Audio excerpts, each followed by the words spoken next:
Hello, hello, hello. Welcome back, welcome back, welcome back. Welcome back to some more Japan and Green Gables here in Victoria 3. Let's get everything out of the way here. Let's make sure everything's working. Hello, me. Hey, right back at you, buddy. All right, let's get this started. So we are back. Now, what do we have going on here? I was taking a look at the save here right before we started. Hey, potatoes love lettuce. Welcome back, my friend. How you doing? Good to see you again. How's your weekend? Howdy, howdy. So we have the Japanese supremacist movement here with quite a lot of soldiers, but we just recently passed no migration controls. So this is going to start going down. So they're at 86. Once they go below 75, this will disappear.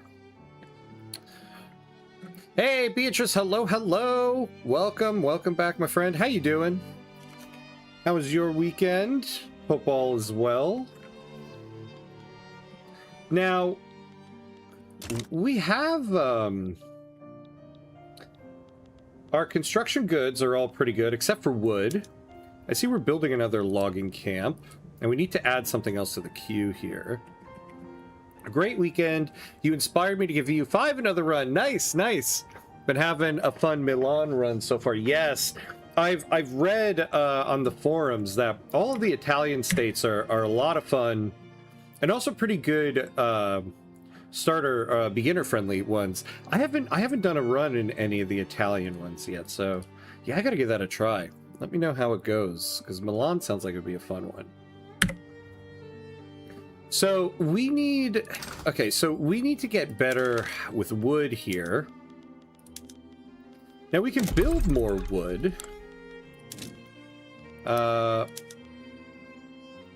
We got quite a bit to go, but there's something I've been wanting to test out in this run. Hey, Super Frank, what's up, my friend? Hello. Time for some good old Vicky 3. Yes, still haven't touched it since the update, but always fun to watch. Nice. Yeah, I'm now fully engaged in this new update. I've been doing a few offline runs. I like it. It's harder. I will say that. It is harder. And I think it's harder in the sense that it takes you longer to stabilize your construction goods at game start. And I'm starting to really fully grasp the depth of that. And so I think that is what some of the difficulty is. I mean, like, look, we're still struggling with some wood here. So we could build more wood. In our whole market, we're down like 702 units. Something I've been wanting to test out. I've never really micromanaged pop needs. And we could possibly do that here. So if we take a look at the pop needs, which are quite a bit, the vast majority are going to laborers. 444. If we look at the laborers, yeah, you can see I was already looking at them. So we actually have quite a few unemployed. So we'll work on that. But laborers use wood for their heating needs. Oh yeah, look at this basic food. Yeah. So we look at their heating needs. Oh, they're actually using a vast. I keep wanting to say the word vastly for some reason. They're mostly using coal, but the second is wood. I want to try to make the cost of oil much cheaper and see if we can really start to lower their dependence on wood. Now, if we look at, because we have a bunch of whaling we could do. So oil is 11% below base price. And wood is pretty expensive. Now, it looks like they'll do coal. I mean, we could also just make coal better. Now, the one problem we have with whaling... So it makes meat. Don't we have a taboo on that? See, that's what I was afraid of. Do we? I thought somebody here... Unless we got rid of it. Oh, No, but these guys have an obsession with it. Ah, look at that. Okay. So we're going to try to up our whaling game and see if that will help us with the cost of wood. And then also, you know, if we could turn a lot of those unemployed laborers into something other than laborers, they'll bump up to another wealth category and use different needs. And so that could also fix our wood problem. Expanding territory is slow going. Yeah, from the high antagonism in North Italy. But I enjoy playing tall, so works for me. Yeah, we kind of discovered this in the Holland run we were doing. The societal value, if you can switch to humanist, you'll get less antagonism from fighting fellow Catholic nations. But you probably have started well into spiritualist. So if you can work towards moving the meter towards humanists, that might help you with the antagonism. So let's build some whaling. We'll see how it works. I've never micromanaged pop needs like this, where I'm really trying to push a different good. So let's see how it works. So let's max out in Osaka. And then we'll do some in Hokkaido there. I'm pretty sure you know this, but logging is way cheaper in employment construction point. But try to get them to use oil for heating is an interesting way of thinking as well. Yeah, I mean, it's more so I want to test it and see if it actually moves the needle at all. Because I've never actually... I've thought about this in theory before, but I've never really done it. So we'll see. Because otherwise, I always generally find whaling to be kind of useless. I mean, it'll give you meat, but so do livestock ranches. And oil, there's no real use for oil until the later parts of the game, unless you really can use it for heating in the early game and parts of the mid game here. So we'll see. Right now, wood... We're at plus 15 above base price, 702 units in down. So we'll see what happens. Now we also need we're starting to get a lot of unemployed laborers. Is that because I'm not sure what production methods I switched here. Oh, hey, the Fly Pelican. Thank you for the follow. Thank you, thank you. How are you? Welcome in, welcome in. How are you? Oil is useless early game. Yeah, but once you need it, you need so much of it that whaling is pointless as well. Exactly, yeah. When you can finally use oil late game, whaling is not going to do it for you.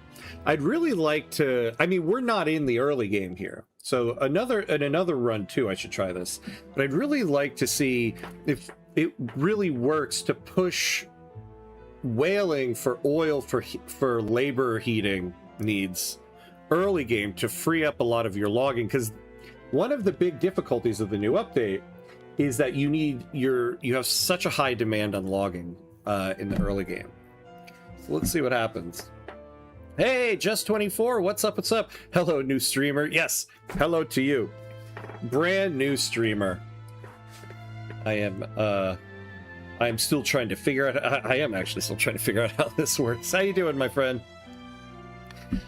Hey, King Hulk, hello, hello. Good morning, Ham and Hammies. Nice to see you. How you doing? Nothing like being top oil producer at GameStart. This is true, this is true. Plus 6 prestige. Yeah, that's true. You get oil early on, you get that extra prestige. Oh, hello, it's Potatoes Love Lettuce from YouTube. Oh, nice. But my stream was slow on my phone. Oh, okay. Man, you got some great usernames, my friend. Potatoes Love Lettuce on YouTube, The Fly Pelican on Twitch. Nicely done. Nicely, nicely done. Okay. Now let's take a look at some of these unemployed laborers, because, like... why? How do we bump these guys up? So let's see, we're specifically looking at Kanto, Yeah, give me some of these guys. Yeah, so they're not going to be able to bump up levels of wealth because they can't. Well, they also don't have a job. I mean, there is that. What about the laborers that are employed? Are they actually making enough? So they're kind of just breaking even. So how do we get... Where were they? Kanto. Why are they unemployed? But I think you need to stabilize the whaling stations early game... Or sorry, subsidize the whaling stations early game. Yeah, because otherwise they would never be profitable if you have livestock ranches. Yeah. So maybe instead of livestock ranches, if you have whaling, you just go for that instead. Make them your main source of meat. And then the abundance of oil will maybe shift the need. Doing great. I hope you and the family are doing well. Yes, yes. Any goals for this morning's episode? So, yes, there's one achievement we've had on the horizon for some time. Thing Japan. As Japan produced 3 different prestige goods, we have 2 companies on the verge of reaching prosperity. So we can get two prestige goods. We can get washi paper and refined steel. Now steel, we gotta basically double our production to get up here, but we can do that. But paper, we are the #1 producer. So we want to do that and then hopefully get to... Oh yeah, we're trying to get to electrical generation so we can do that in the logging camps. And then hopefully get to steel frame buildings and investment banks so we can get our 3rd company and we can really start utilizing steel more. Hey, LaPlace, what's up? What's up? Good evening, bearded man. I know it's getting a little too much. I need to trim this down because now that it's hot, it's getting itchy. But hello. Hey, Lauren, what's up? What's up? How y'all doing? We're doing good. We're doing good. Right at the start, haven't unpaused yet, but we're getting there. We're getting there. How are you doing? What about toilet paper? That will become important as well. Yeah, funny that's not like a good. I guess that would get lumped into the groceries, huh? The other thing I really want to do this episode is... yeah, so we have ironclad. So I want to start modernizing the fleet a little bit and fixing this. Our screening vulnerability is good, so we're going to try to fix up the Navy now that we have ironclads. But I want to look... What was I trying to do? Yes. So I was going to look at what are qualifications like in Kanto here. So we have qualifications. What we need is to open up more jobs. That's really what we need here. And the whaling stations aren't really gonna do what we need because they're mainly hiring laborers. So we're gonna go state by state and start getting these laborers employed up. What do we need? Fertilizer. Oh well, no. So we need motors.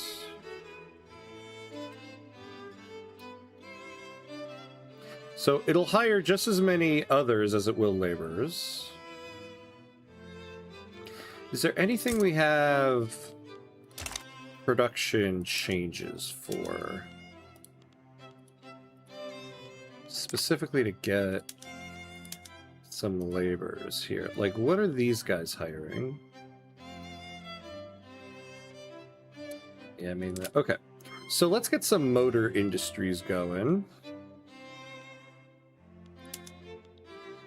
This might not be the best place for it. We'd want to place That'll make sense to have steel as well. Also, hold on. Gold. Squirrel! Gold! Where do we have coal? Yeah. We have it down here. And we also have whaling here. So we're utilizing all the coal here. We have steel here. Oh, so we probably have a good local price on steel. We do. Okay. Oh yeah, but we're trying. I'm forgetting the assignment. We want to hire the laborers. Yes. So okay. So let's do 2 motor industries here. All right, and I think we're ready to unpause. And the coup's going. Okay, good. There we go. Don't shave the beard. Oh my god, just get it. Oh, tidied up by a barber. It looks really good. Thank you. I appreciate that. Yeah, no, I won't shave it all off. My wife will not allow it. She likes a beard. She likes my beard, so I would just trim it. I wouldn't get rid of all of it. Sometimes I think about it. Hey, Timco the Mullfire. Hello. How's it going? I'm doing good. We just got the unpause, so we're going. How are you doing, my friend? Good to see you. Prestige paper for the win, so we can start getting more innovation. Yes, and bureaucracy. Got to start increasing the demand of steel to encourage that company to build more of it. Yeah, and so some of the motor industries we can do that with. I imagine I've already switched the tooling. Yeah, there we go.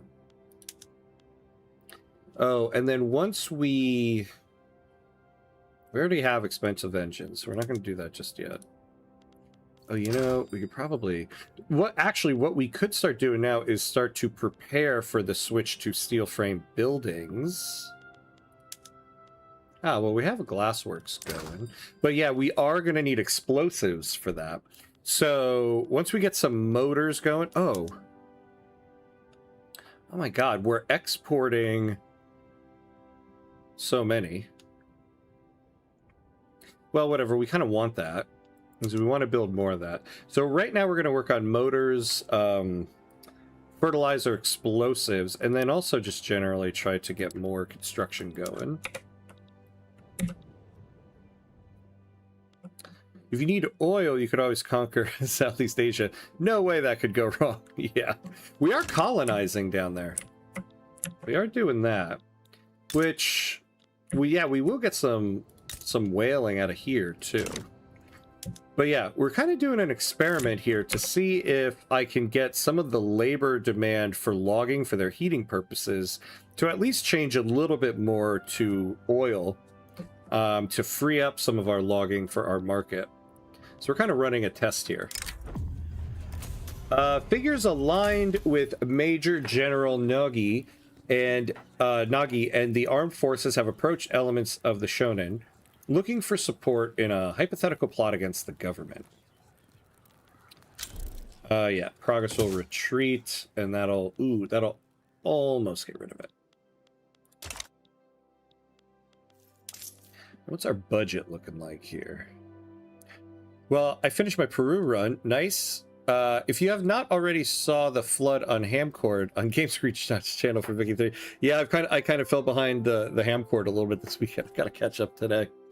But I will. I'll take a look because I want to see how you did there. What about the PMs for artillery and small arms? Yeah, that's true. Those use steel. But what's our market on those? Yeah. Oh. Okay. Let's not tariff any exports.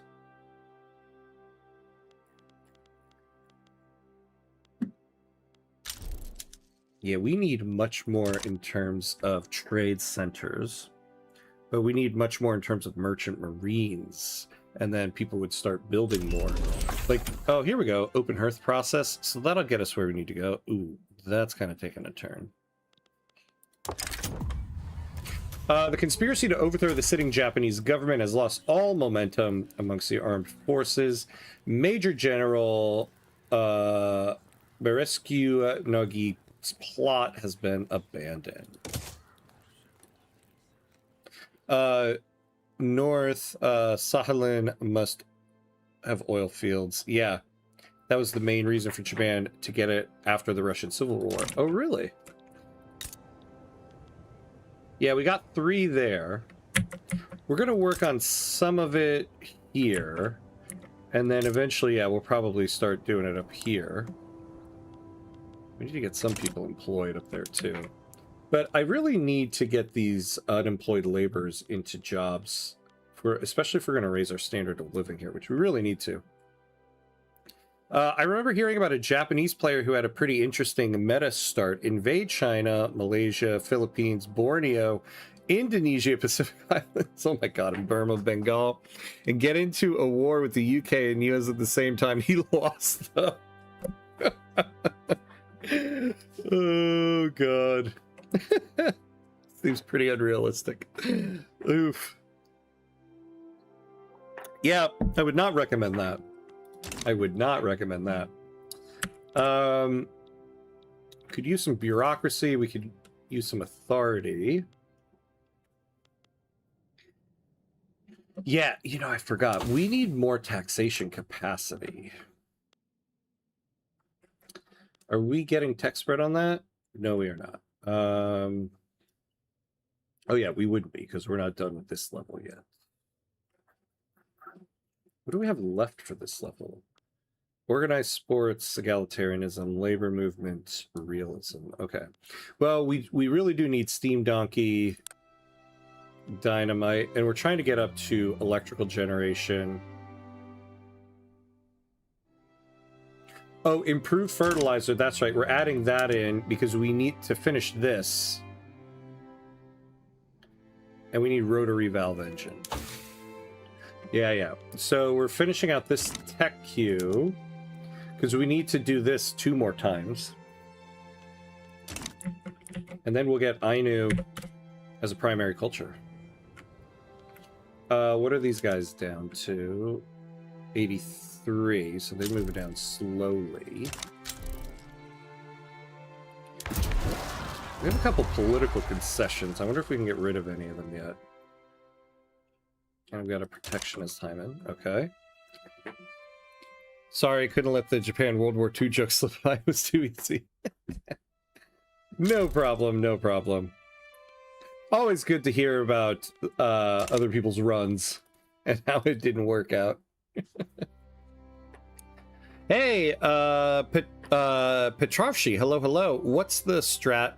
Have you noticed the lack of taxation capacity Japan starts with? Yes. I'm personally trying to use wooden construction because you start with tons of people and minuscule industry. I tried a few runs on iron frame and it felt like crap. Yeah. Oh, hey, J-Makers, what's up, my friend? How you doing? Good to see you. How's it going? Yeah, so, well, we're on iron frame right now. We want to work towards steel frame because we have Sumitomo. And quite honestly, I mean, I'm running into, as is with the new patch, production issues with wood. So if I could switch away from using as much wood in the construction sector, that would be great. Though we are going to start switching production of our boats.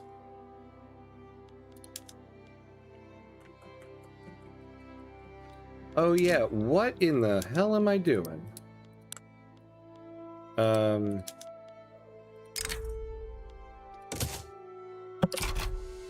Alright, so that helped us with wood a little bit. After raiding army barracks in Kanto, the trade unions under Takai Jutoku have begun turning their weapons against the government of the Empire of Japan. Oh man. Yeah, we'll do this. So it'll only raise this by 5. Although, actually, no. We can raise it by 10 because it's going to go back down anyway. Oh, well, we could... Oh, yeah. If we can make the armed forces a little bit happier, that would be nice.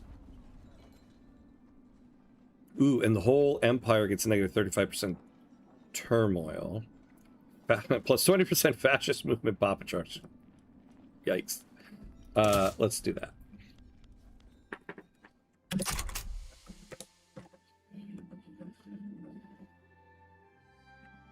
Doing good. Vicky 3 has become a very different game with this update. Huh? Yeah.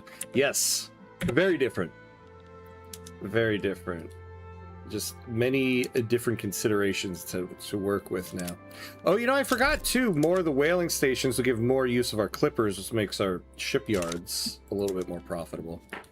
Bro, you're in like year 1881. You're halfway in the campaign. Yeah. Oh, I thought you were starting. No. Yeah. We're like halfway through. We've been at it for a little bit. Another player managed to do the Unified German achievement. They were successful, but then kind of got bored of the save and tried to attack like everybody and lost twice, then rage quit. Never posted again. Some people, am I right? Yeah. Yeah, I heard that player is kind of crazy and a jerk. Everyone was happy to see them go. Yushi, hello. How are ya? Like bro what? How are ya? What did you prioritize when you first started? Tax offices, trade offices, food, or industry for cash? Mainly industry for cash. I tried not to spam too much of the government admin in order to recapture some of these unrealized taxes, but I did do a few, but it wasn't a priority. We were mainly trying to do industry because we were working towards more of a modernization approach, though we were working towards achievements, and I kind of messed them up a couple episodes ago. I was going for Railroad Tycoon. I created the Tycoonate, and then like an idiot in another episode when I forgot what I was doing, enacted census suffrage, getting rid of the Tycoonate. And now I can't get them back. So I kind of messed up on that end. Falsified reports from every private and public arm in Tohoku have set the government against itself. Nariyasu Medea has a simple demand: hand over government to the people who know how to get things done. The Saibatsu are already happy. So are the intelligentsia. Though we could get them closer to propagandists, but we don't necessarily need it. I would like to get radicals down, so... Who's this guy? Oh, our radical shonen. We'll lose some bureaucracy. Oh, minus 10% manufacturing industry, but we don't want that. Oh, man. Okay, fine. We'll take this. I can... Actually, I was not...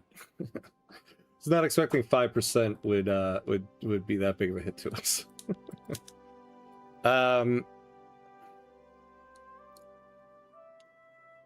Thankfully, he didn't have to restart a third time. Yeah, hopefully. Although, I hear that player's testing out many other countries right now. The Peru Electric Company was surprisingly useful. Oh, nice. Maybe because it can have industry rights on coal. But anyway, I figured out I only need to build one power station in every state and switch as much to electricity as possible and watch it build tons of power stations and achieve prosperity in 2 years. Nice, good strategy.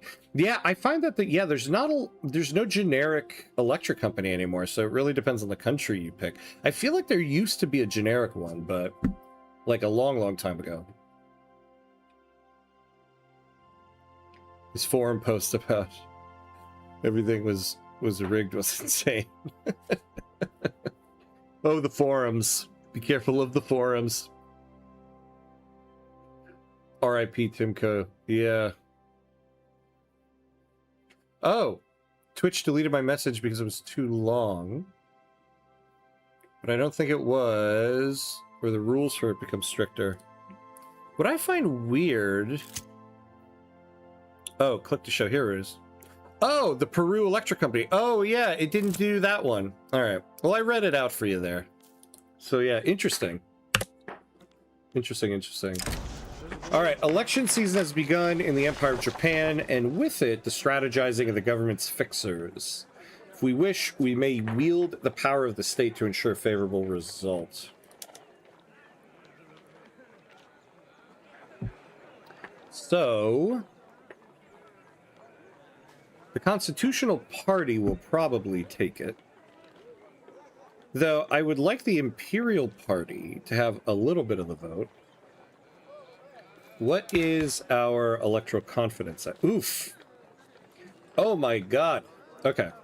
Yeah, let's not mess with the election. Let's get some electoral confidence back. The eyes of the electorate have turned to the candidates that seek to acquire a position at the head of government. As the election approaches, voters debate who would provide the best leadership for Japan.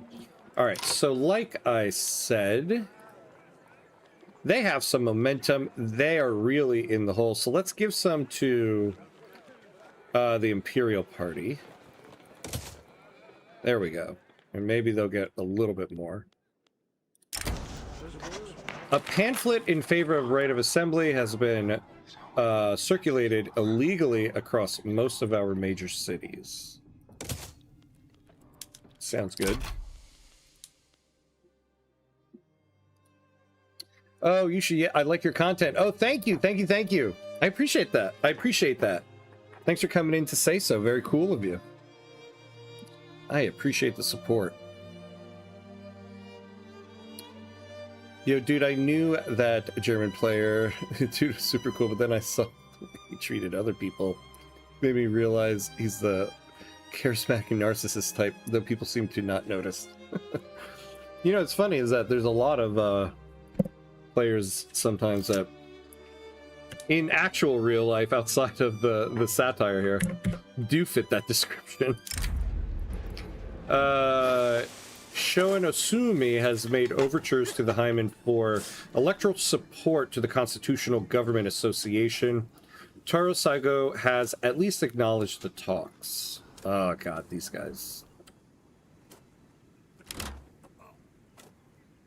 Yeah, let's not give political strength for 5 years to those guys. We'll just give that party the momentum. Where do we have famine? Oh, New Guinea. Are they low on market access, I wonder? They are not.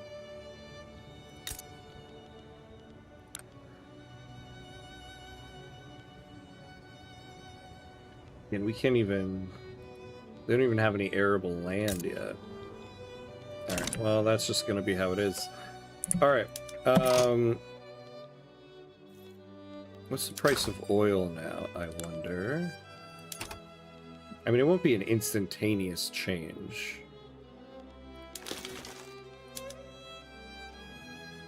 Yeah, so we haven't seen the needle move in terms of pop needs, but yeah, it's also not going to be instantaneous.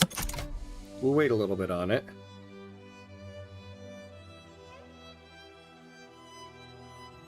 Ooh, fake sneeze. Okay.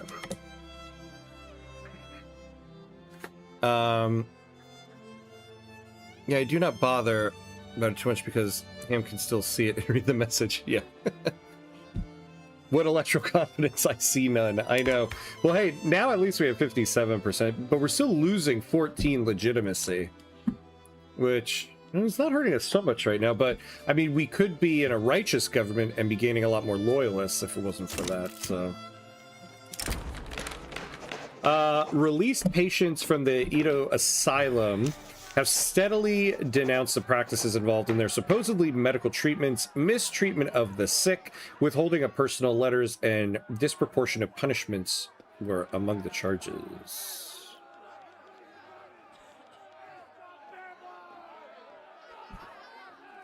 I don't want to take on more expenses right now, so we'll do that. Let's get some more government admin going.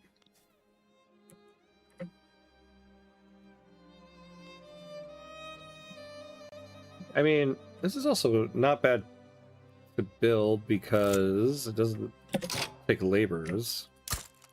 Let's put about 5 here. Well, actually, we only need 4. We only need 4 there. All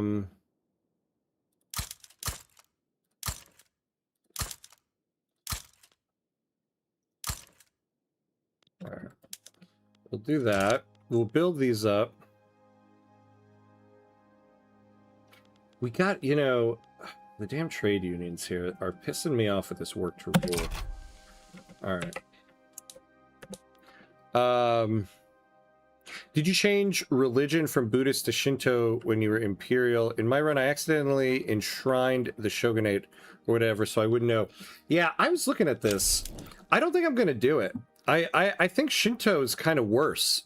So right now, we're Buddhist moralist, and so the Jisho will have the ideology of Buddhist moralist. They endorse theocracy. They endorse state religion. If they get Shinto, they still endorse state religion, and then they still endorse theocracy and monarchy, but now they also endorse oligarchy and autocracy and will oppose like the good voting laws. And so, and then you look at like what their traits will change to. So in the middle one, you can get conversion, and in the highest one, you get authority, whereas the Buddhists, the middle one, you get authority, the highest one, you can reduce radicals. So I don't see a benefit to this. I don't know if other people have found what benefit it is to switch to Shinto, but it does not seem like it's of any benefit. So I'm just going to let that time out. In a gesture of solidarity with the Constitutional Party, Sukanori Nogi has encouraged his supporters to vote for it in the ongoing election. Yeah, good. Well, what are they at? 27. Oof. Yeah, we're going to need them to have as much as possible. Party-affiliated newspapers have been proliferating during this election season. Oh! Hey! Oh, Petrovsky, thank you for the follow, my friend. Thank you. I appreciate it. Very, very cool of you. Party-affiliated newspapers have been proliferating during this election season.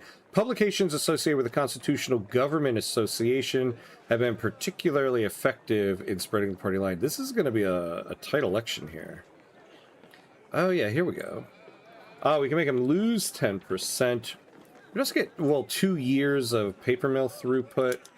Yeah, I'd rather these guys lose momentum. Gonna have a lot of socialists and nationalists in this run with that literacy population. Yeah, it's a risk we're willing to take, though.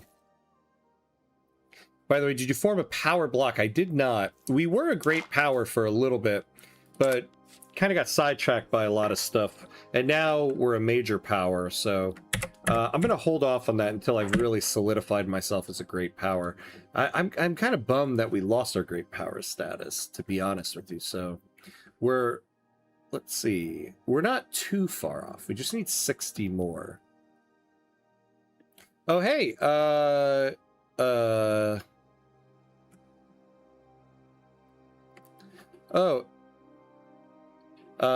Ismail Shokari. Hello.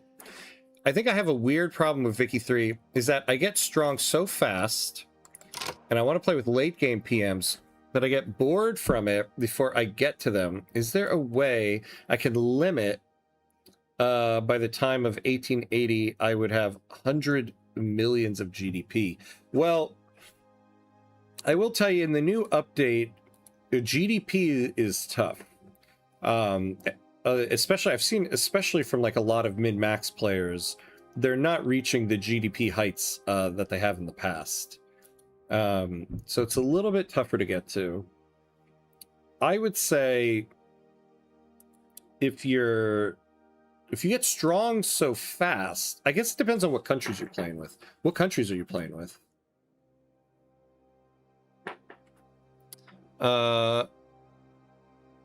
Hey, Extra, hello. Hi, when is the 15th patch? The 15th patch? What do you mean? There is going to be a hotfix coming in mid-June. I think next week We're supposed to get a dev diary about it.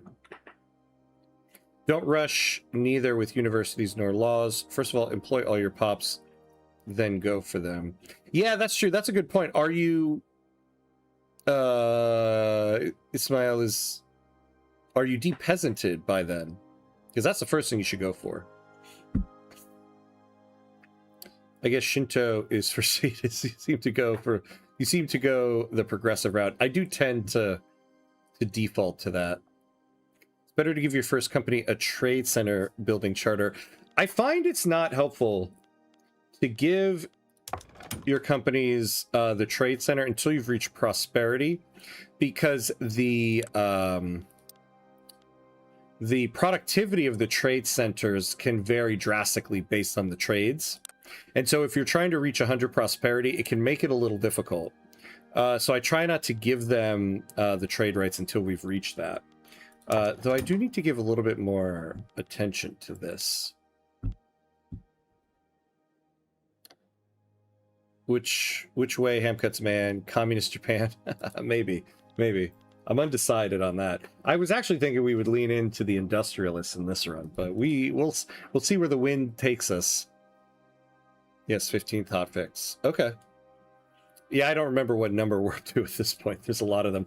But the next one is going to be coming mid-June, supposedly.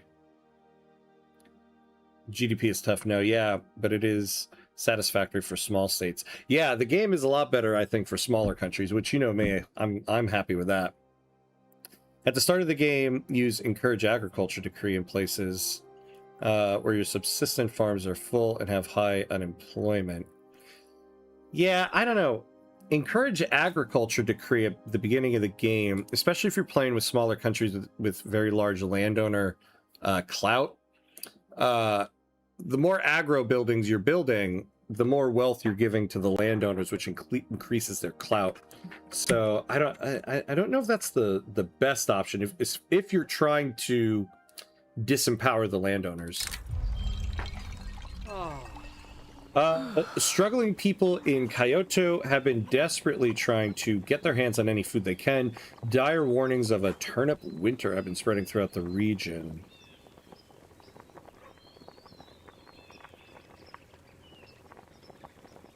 Yeah, if we can get these guys down and finally get rid of that. Yeah, we'll lose agricultural tax income, but yeah, let's do it. Finally be able to get rid of those guys. Okay.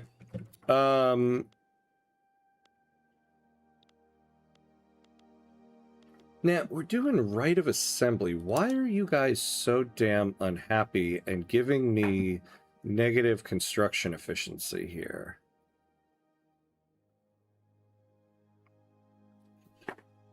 No social security. Yeah. Honestly, we're at a point where we really could use a social security law.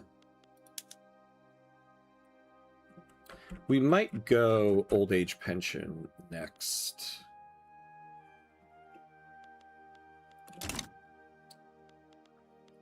Although I gotta look at the full list of laws there to see what we're gonna do.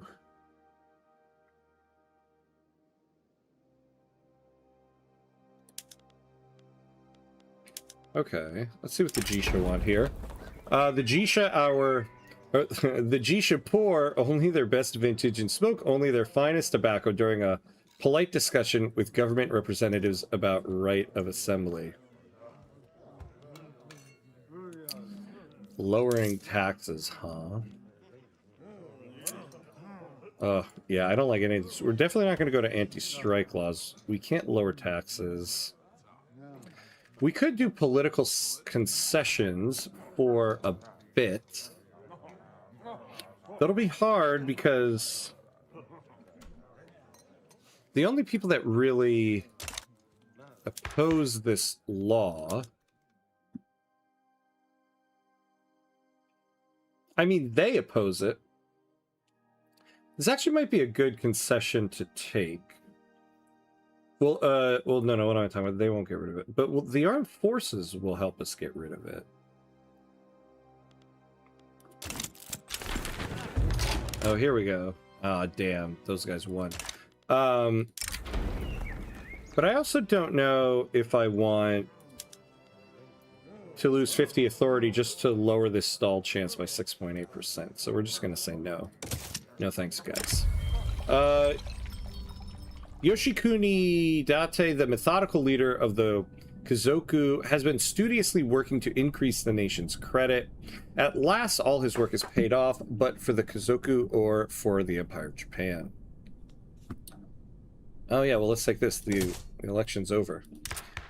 So let's not mess with the right to associate. We need to keep the Zaibatsu and the intelligentsia in government.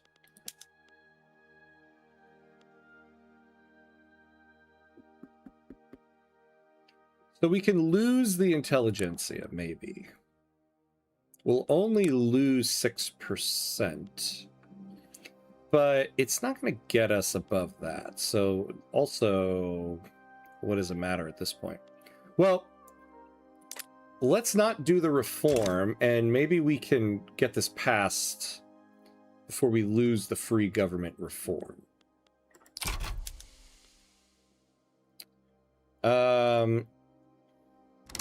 Oof. Okay, hold on. Let me catch up here. I've missed quite a bit of chat. I like to play with New World countries and Japan a lot, and sometimes Germany, but not Super Germany. Yeah. I tend to like to play with smaller countries and kind of build up from there. Seoul is better, though. Yeah, you can definitely get standard of living up. Ours is getting bogged down a little bit by unemployment. And we still got a ton of peasants. Japan has been a little tough.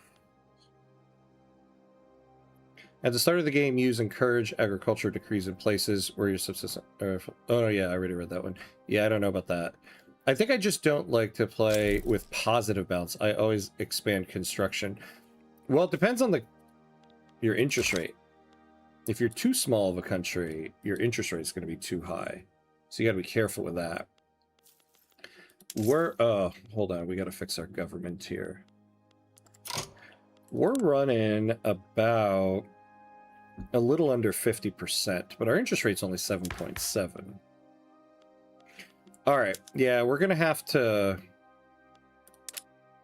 do this. So we'll lose a little bit on right of assembly, but it's just going to have to be what it is. Industrialists are a lot harder to commit to without private schools in this update. In a large pop country, de-peasanting is longer than it used to be. Yeah, for sure. And especially with Japan, because you start off with the Edo caste system, which really disempowers the industrialists heavily. So it's been a bit of a grind to get them to where they are now. We had to get rid of that Edo status system first. I have no authority for agriculture encouragement, since it all goes to promote social mobility and road maintenance. Yeah, I do think promote social mobility and road maintenance is more helpful there. Also, I forgot, let's take a look at the political concessions we're currently giving out. Ooh, so nobody opposes National Guard at the moment. What was the other law? Oh, yeah. The armed forces. Oh, we have the armed forces in. How long ago did we do this? Oh, right. We got to get legitimacy up to 50. Here's what we'll do.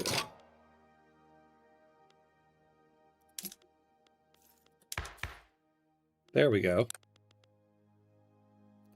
Goodbye, landowner political concessions. And then, oh, wait, what was that? Oh, we're back to regular taxes. And now we got positive authority.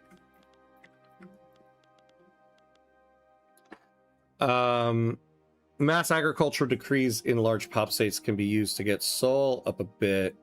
Oh, hey, hey, Mu Lambda Theta, how are you, my friend? Good to see you. Mass agriculture decrees in large pop states can be used to get Sol up a bit to complete a commitment. Yeah, so there you go. That's a good point. If you want to get a standard of living commitment done pretty quickly, you could do that. Because otherwise, I don't. Otherwise, I don't know if I would want to do it. You don't need to boost standard of living up quickly by empowering the landowners. But yeah, if you need to finish a commitment, which we might need to do for this one. Landowners are not that bad. You're going to evolutionize your interest groups by the time passes. Don't worry too much about them. In fact, they're imbalanced at the start. They give good enough buffs so you can avoid tons of radicals. Well, the problem though is the landowners are never going to reform. They're always going to be against the more industrial laws. What happens in the later game is that you disempower them and they no longer oppose you. But if you spend the entire beginning game giving them even more power, that you might run into issues with that. You guys, what happens when you fill your treasury? What happens to surplus income? Does it just get deleted? You know, it's been so long since I've had it. I forget exactly what happens. You don't lose all of it, but I don't think you hold on to all of it. I actually haven't done it in a long time, so I don't remember entirely.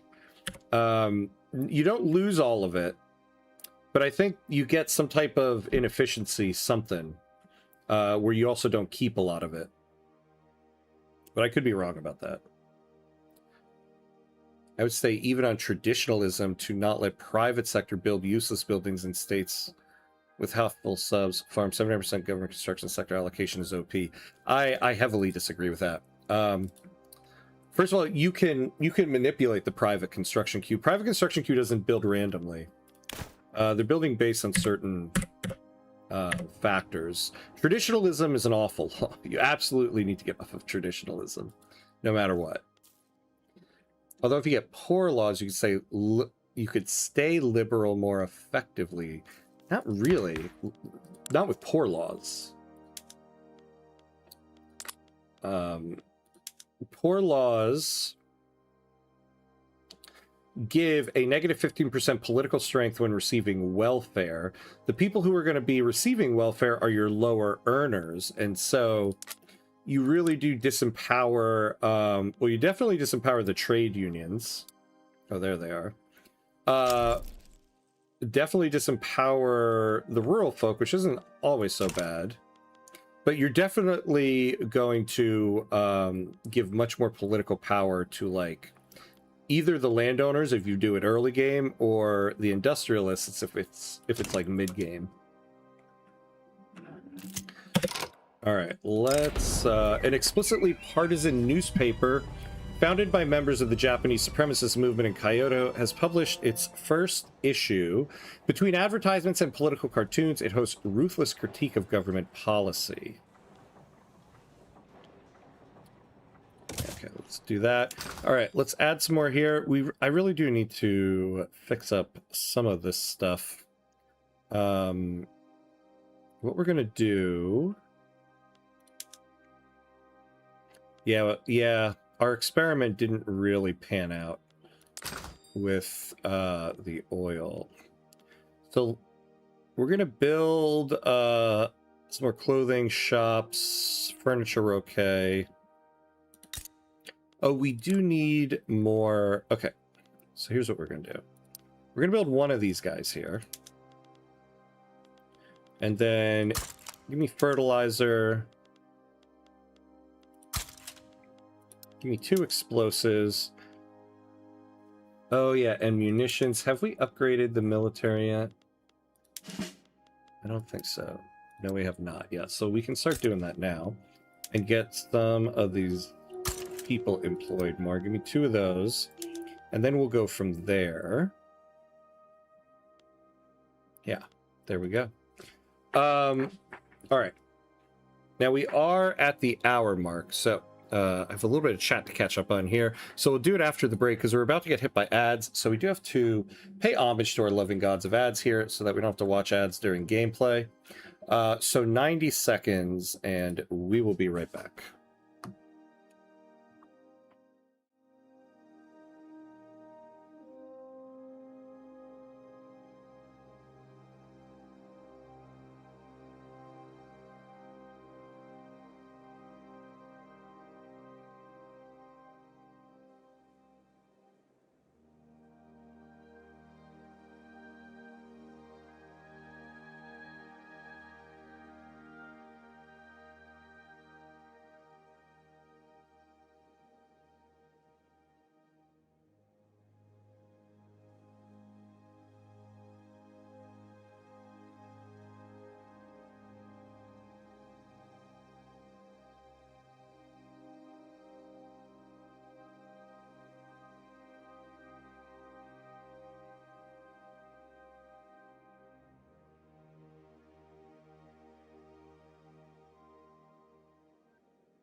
All right, and we're back, all right, let me see here. By the way, another life hack: set government monopolies to those agro buildings that are unprofitable. This way you can save your arable land.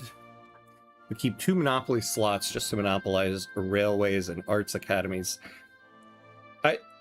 You can manipulate your private queue much more than that. Like, for instance, I don't think we have any arts academies, or at least very few. Yeah, we have almost none. Our private sector isn't building any because you have to manipulate the private queue, and then you don't need to do things like that, like monopolize arts academies and stuff. Kind of lower your taxes, your people will love it as well. Yeah, lowering taxes will help. Illegitimate government. Oh, yeah. I think, yeah, we had one. Thank you. I was behind on chat, unfortunately. Don't go debt unless you're a recognized country, otherwise you'll fall into a spiral. Well, yeah, you can see we're a major power. We were a great power at one point. Don't spam unis unless the... Yes. Yep, I know. No authority left for for beatings. Yeah, unfortunately. You can test your police coordination because I think it is bugged. It gives you the authority, but it gives you the approval malice like you were under 0 authority. Oh, interesting. I didn't know that was one of the bugs. Ham, the straight stuff is not right. If I close a major straight, I should receive major backlash, if not immediate. You know, I haven't tried closing any major straights yet. I gotta do a test run with that because in the dev diary they had said there's supposed to be major backlash for it, but the AI is has some issues. So yeah, the most fearful thing in this game is demarginalizing trade unions too early as Ching. Interesting. Why just let insert defensive organization handle it? Yeah. Because holding the world economy hostage, I should be attacked. They specifically given the example that, like, especially if there's no Suez Canal, if you close the Strait of Gibraltar, like, everybody is going to come for you. That's what somewhere in the dev diary, I feel like, said that. But I don't know, yeah, in practice if it does. The most OP law is command economy. It depends, like all things in the game, depends on the country and the situation. Intelligentsia gets stronger with poor laws too. Their main clout source is the upper strata. Yeah, I hate to disempower the lower classes too much though. And the other thing is, I mean, the best one of these laws is old age pension, mainly because you can give, like, the amount of welfare payments you're giving are higher per level, which means you can pay less bureaucracy for those welfare payments than you would if you had poor laws or wage subsidies.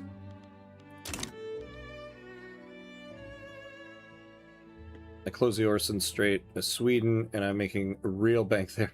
No one is upset with me, except Great Britain, who's like, please just let us go without tolls. Yeah, see, the problem there is Russia should really go after you, because if you close this strait, usually the Russian market access point is up here.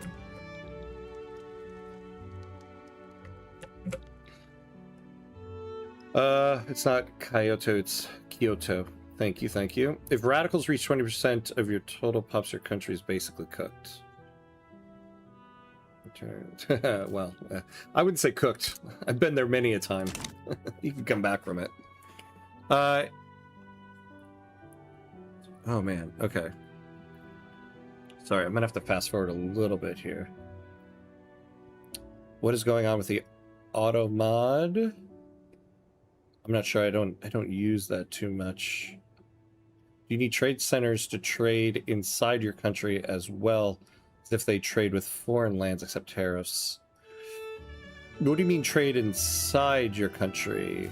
Because internally, your country is just working off of your market. So it's not really trade. Oh, Ham has that stream elements mod. Oh, did something get pinged? Yeah, you have a lot of long posts. And usually stream elements pings that usually. Yeah. So the AI hates you if you close a strait with no alternatives, but it doesn't care if it buys a king's ransom and tolls without any alternatives or Russia through. Yeah, at the moment. All right, let's unpause here.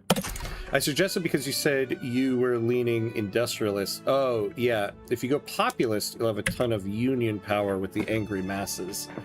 I find you can usually maneuver a good balance between industrialists and trade unions.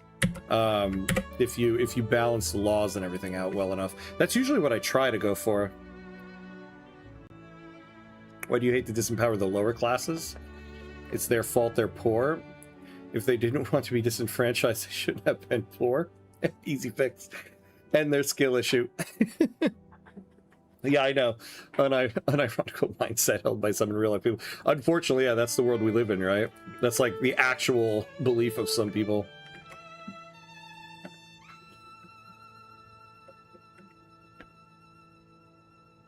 Hey, Biculson, hello, hello. Hey there, love your videos. Nice, thank you. I followed your USA guides several times. Thank you for making them. Oh, thank you very much. I appreciate that. I'm glad those are helpful.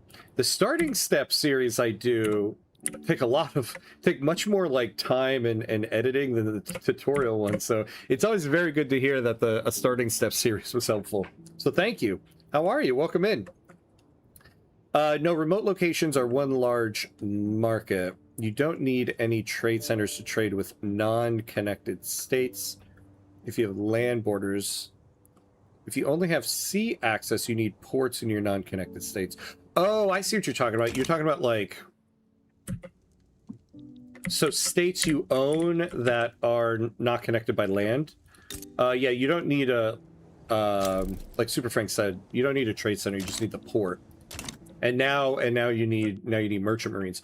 Oh, speaking of which, yeah, I forgot to. So we need more trade centers.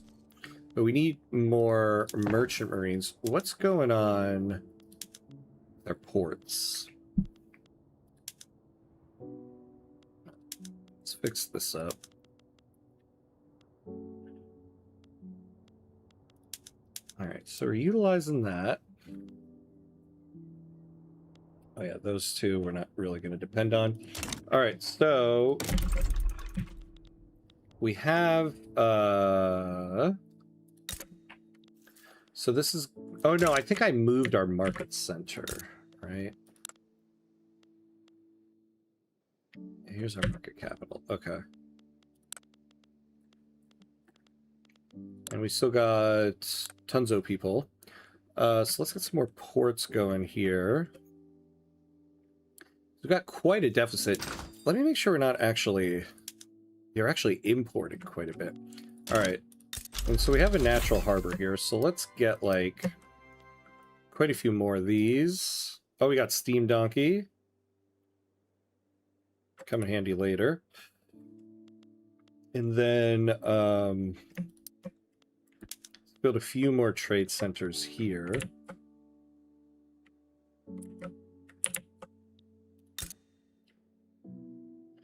You know, we might want to move the market center back over now, because this wasn't our capital before.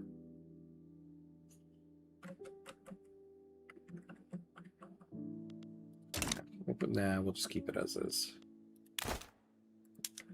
For now. Ah! Oh, hey, we reached prosperity. Oh, and we're producing the prestige paper. Excellent, excellent. Okay. So we've got one more charter. Yes, let's give them some trade rights. We'll eventually want to give them investment rights. I don't remember. Do we have... Oh, let's take a look at that. Do we have I feel like we do have investment rights somewhere. No. Yeah, we don't have any yet. Oh, we have some with France. Okay. The right of assembly law is having trouble gaining popular support as references to it are being suppressed by the current censorship apparatus.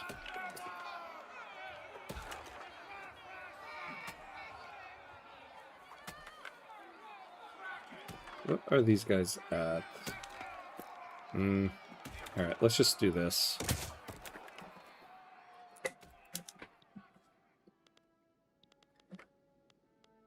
We are almost at a point where these guys can stop being jerks to us.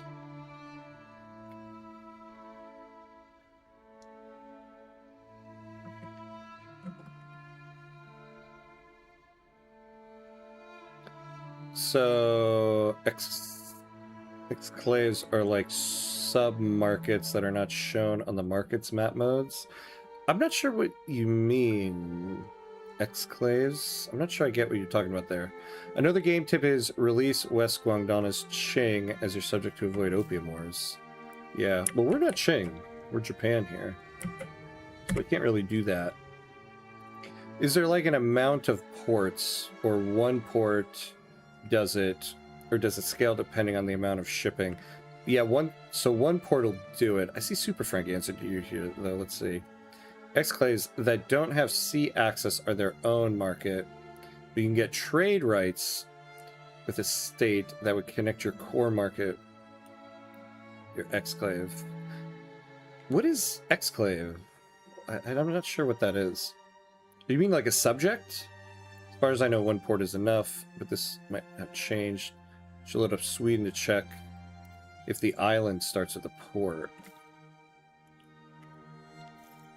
Yeah, so like, you're talking about subjects. Wait,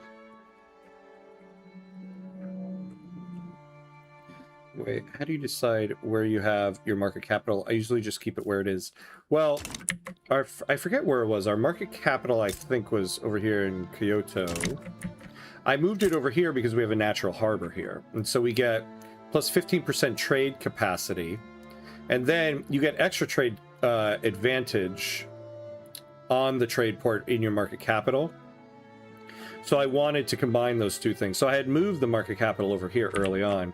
Now that we're over here in Kanto, it would also have done well to be here. But since we already have it here. But generally, if you have a natural harbor, it's good to have your market capital there.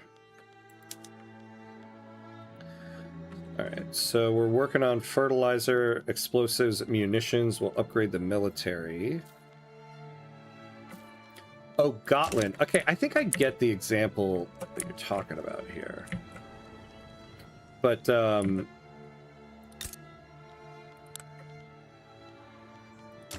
generally, yeah, if you have a state that's not connected by land, or if you have a state that's not connected by land, generally you need a port. So like, for instance, we have these subjects down here. In order for them to be connected to our market, they need to have one level of port and just a minimal amount of people working them. In fact, you know,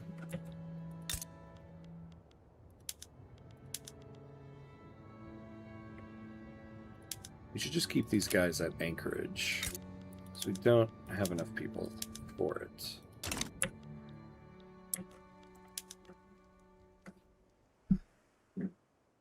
How much money gets spent to supply routes by the latest patch when transferring goods via treaties? Did they fix that colossal unprofitable amount of money? Or same. The last hotfix, they changed it. I forget exactly how much they changed it. Ooh, we got a problem here. But yeah, I mean, you're paying for merchant marines. Let's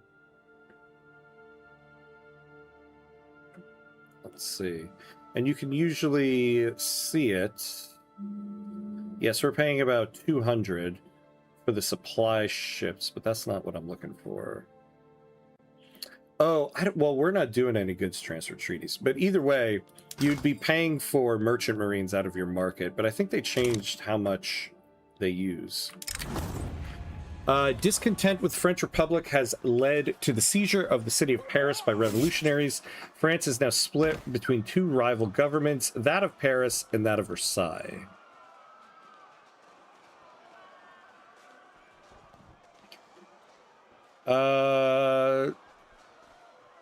Let's see. Who's winning? Oh. Let's look at that. Oh, poor Paris Commune. Yeah.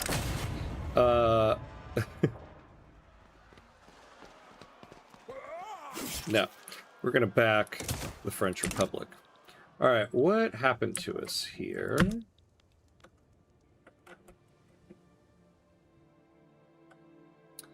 Get a jump in something here. It's not construction goods.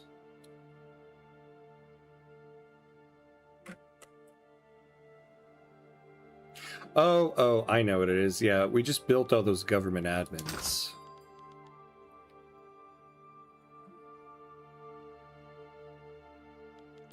Oh, well, and so now, you know, we really need you guys to start building us some paper. Although they're not going to, unless we can fix the cost of wood. All right, you know what? I think it's time we just...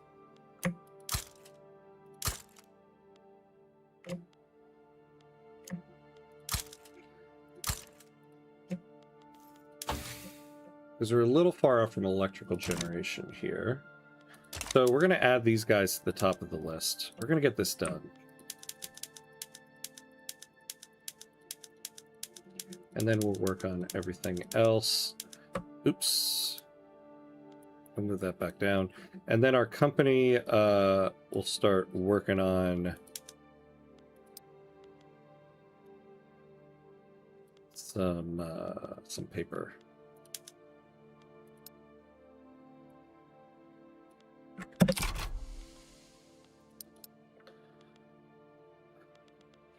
I would love for this to finish so we make the trade unions a little bit happier and not lose construction efficiency here.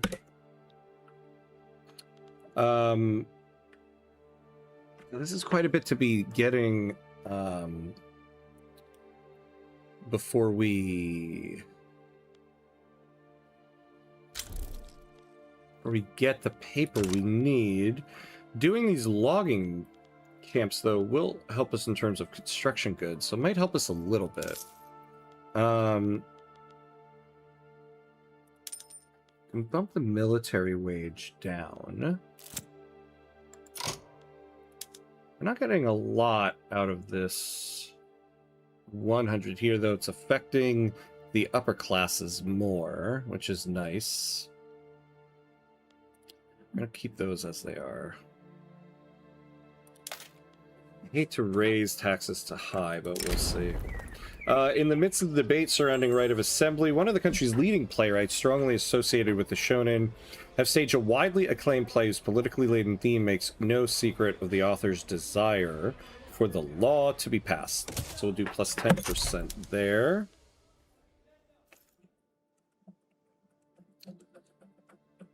I'm great. Glad I caught you online. Oh, nice. In most USA runs, I diverge about halfway through your guides, part 2 or 3. Nice. But your starting advice is so helpful. Lots of starting and stopping as I follow along. Ah, very cool. Nice. Yeah, I mean, that's excellent, I think. Because you definitely don't need to follow exactly what I do. Just, you know, it's only meant to get you off the ground. Especially now that the game's a little bit different from when I did that one, since it doesn't include...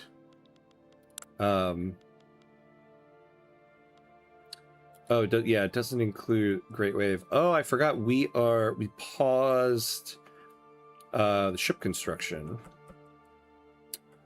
I'll have to work on that, because I would like to get that back on. You know, we can also start looking at maybe selling some of these ships, because we have 7 frigates. We still have 3 ship of the line, so it would be nice to sell the ship of the line, because it'll fix this ratio. Who could use it? Maybe Ching.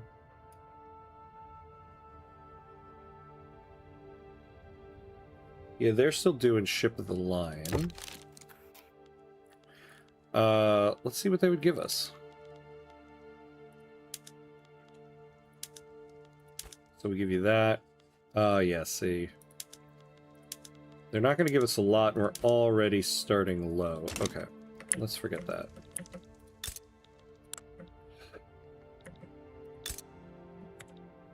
France probably has a better fleet. Spain might not.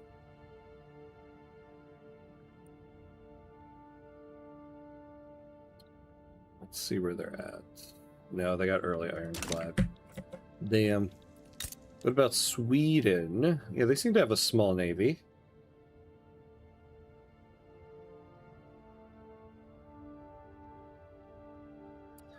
Oh my god, tooltips.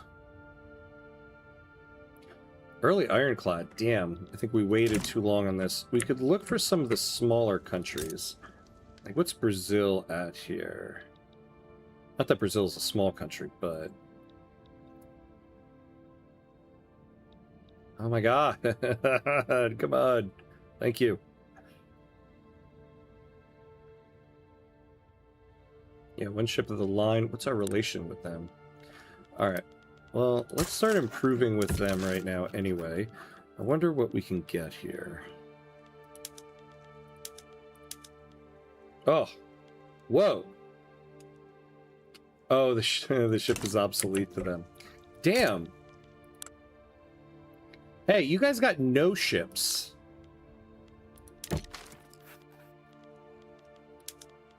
You gotta want this. Oh, look at this. Okay, here we go. So let's sell them this stuff. All our old ships. How much money?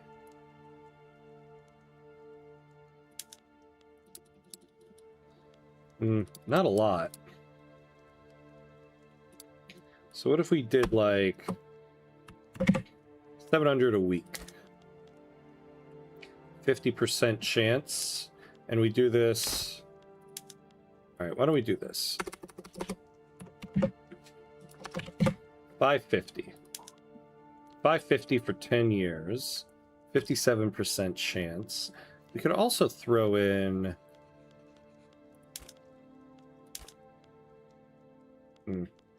But let's get trade privileges anyway. All right, let's see if they take this.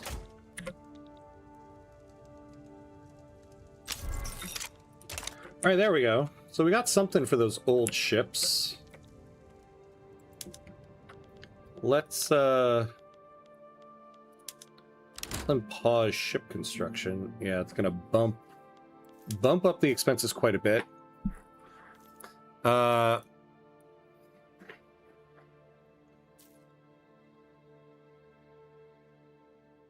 Ooh, I lost my place in the chat here. Hey, DeWolfie, hello. Dinner and ham, good evening. Hey, good to see you, my friend. How are you?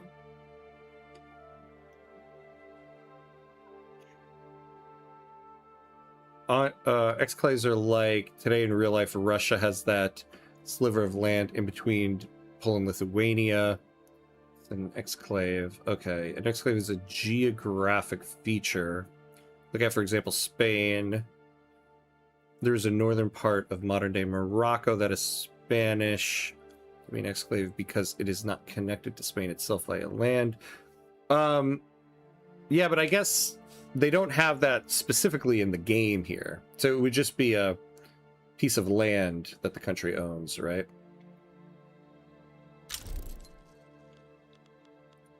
What about trade centers? They trade with the global market. That much my peanut brain can get on its own. But can they only trade between the global and the local province? Or I can just build trade centers in a random remote corner of my market, and they can service any other corner of the market. I guess kind of. Yeah, they only trade with the world market, but they bring goods into that state in their local market, which gets added to your national market. So it's not, you're not really trading internally, you're just adding goods to your national market. So officially, yeah, it only trades with the world market. How much is the weight of merchant marines for each type of good? Can you do goods transfer treaties just to show? Oh, yeah. I mean, let's say we did one here. Actually, wouldn't mind if we did a couple. Doing it with Great Qing would be good because we wouldn't pay too much in merchant marines because we don't have a lot of sea nodes to go through. Actually, yeah, we could sell them a ton of iron. We don't have influence. Ah, we got right of assembly. Actually, yeah, we're going to do a goods transfer treaty just because we could actually use one right now. Do we have any treaties that we can get rid of? We don't want to get rid of that. We definitely don't want to get rid of that. Is there anybody we could make a rival?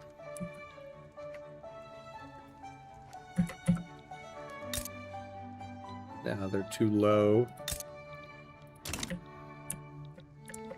I think we rivaled Switzerland already. Oh damn, they're insignificant now anyway.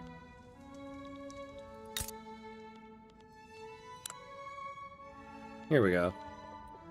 Sorry, Denmark. It's just business. So the thing about goods transfer treaties is you're going to pay for merchant marines, but the amount of merchant marines you pay for is dependent on how many sea nodes the trade is going to go through. So one with Great Qing would be very profitable for us because it's not that far. So we could do this. What else can we give them that we don't mind giving them? You know, we might buy grain off of them, actually. Oh, yeah, we can give them tools. Now, we don't want to sell so much that they become cheap in their market and so much that they become expensive in ours. But this will be a very lucrative deal for us here.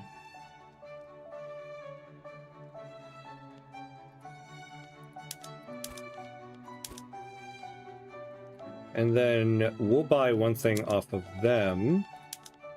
Let's buy some grain.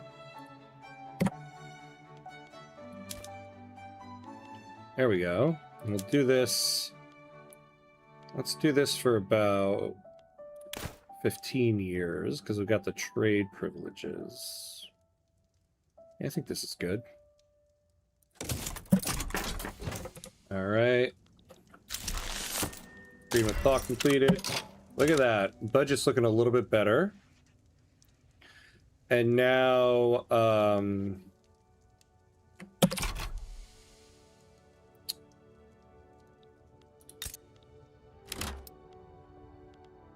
so we're paying for 122 merchant marines.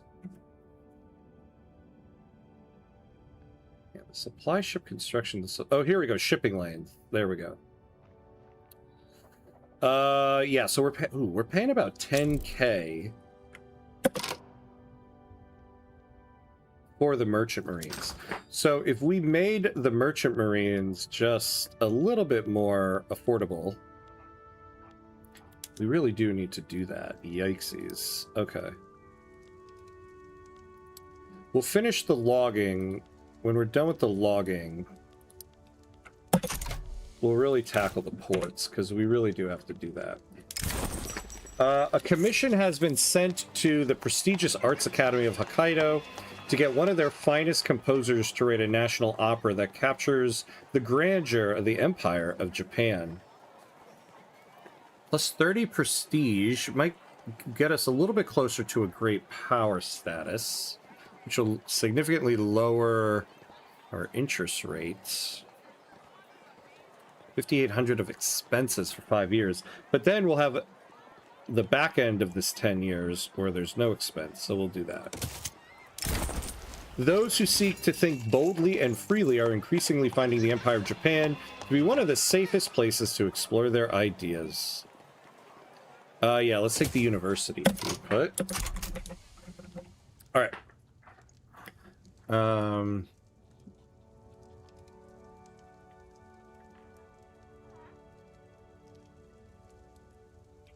By the way, a word about the expensive routes. I was shocked that I need about 33K convoys to supply 110 battalions across the Pacific.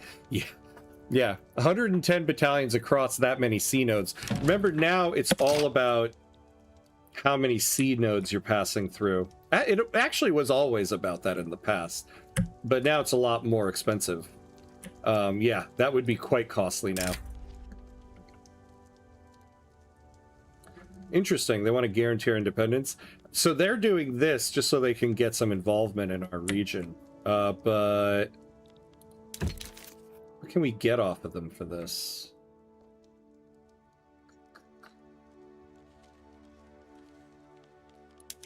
Give us money,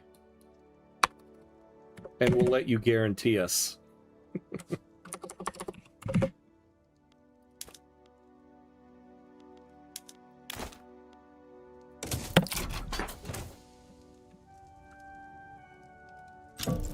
Nope. All right. I don't really care either way.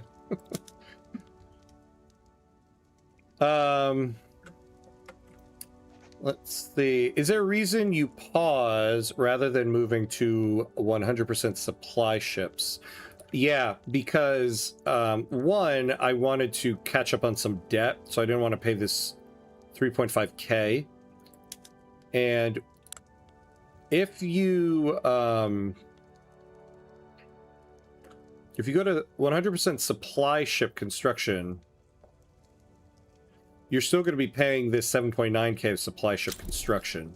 So the only way to really pause supply ship construction is to have something in the military queue and then hit pause. So I was just trying to catch up on debt. That's the main reason I did it that way.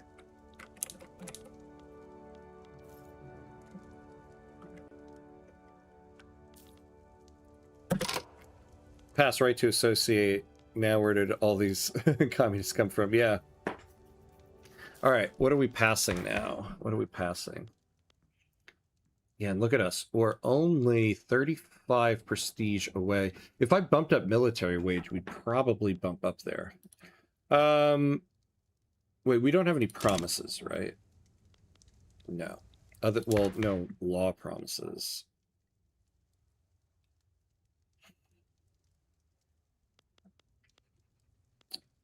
Oh yeah, I wanted to work on this. We get the trade unions. Oh, we have the trade unions in government.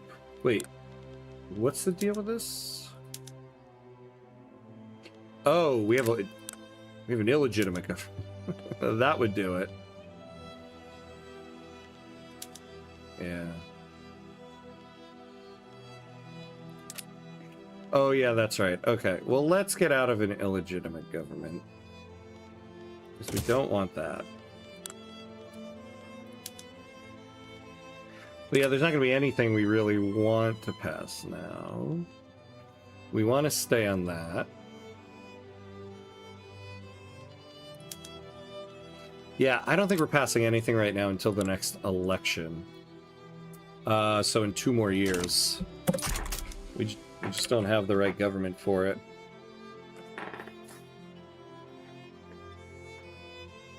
Oh, hey, Tony! Tony AXC, hello, hello. How are you, my friend? Good to see you again. Do you think it will be hard to fix the dumb AI in the update or easy to fix? I think it'll probably be fairly easy for them because it sounds like they're switching to that being their main focus. I think it would be hard for them to fix if they were trying to do it along with some other big update. But based on that last dev diary we got, oh, hold on, are we done? Okay. It sounds like all focus is going to that, so I think it would be fairly easy for them.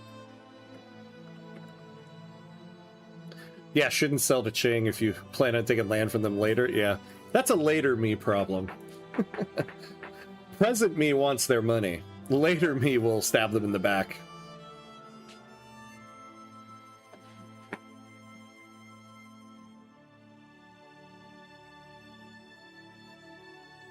Cam, you need always building supply ships. See my previous comment. You'll need a lot if you want to colonize and defend your colonies. No, I know. We're gonna need a lot more than this. I just really wanted to get debt down a little bit. That's why I turned it back on. I don't want to completely eliminate supply ships. Plus, we need to modernize the fleet a little bit. So, yeah, I know there's a lot of people who are like, I just want to turn supply ships off for my entire run. And that'll run you into some major difficulties. Now ask them for money and they won't be so happy anymore. Yeah, that's right. Now they want a defensive pact. Honestly, I think I'll just take this. Because this will also increase our involvement in the region over there, which I don't remember what we're at exactly.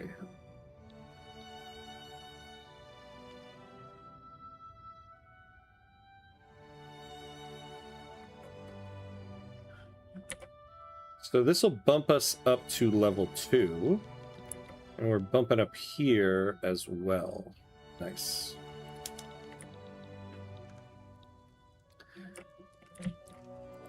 Does the cost increase with the supply route distance and thus making it cheaper to have local supply hubs?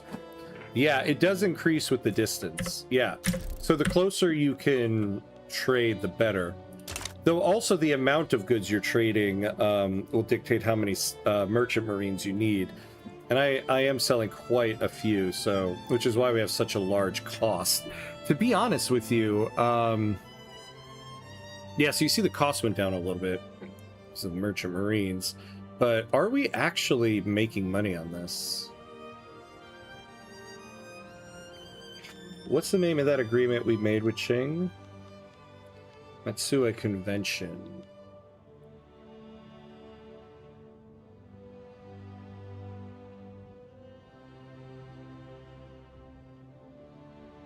Yeah, so we're earning 27.4.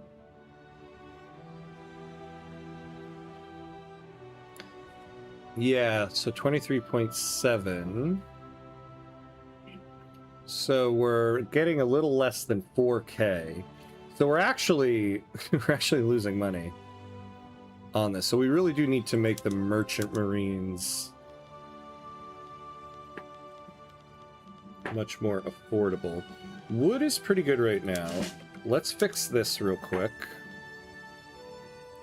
Oh god, an authoritarian. So we only have one person, and they gotta be romantic. Are you kidding me?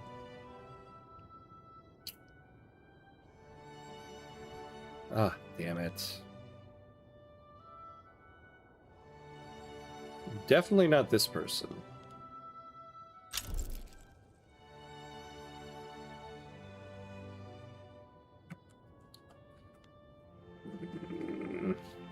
I'm gonna really regret it. I really don't want to take an authoritarian. That's a coup waiting to happen. This guy kind of sucks. What we'll do is, yeah, so we'll hire this guy so that we can get our organization back up. And hopefully by the time we actually need to use this army, we have other people in the pool.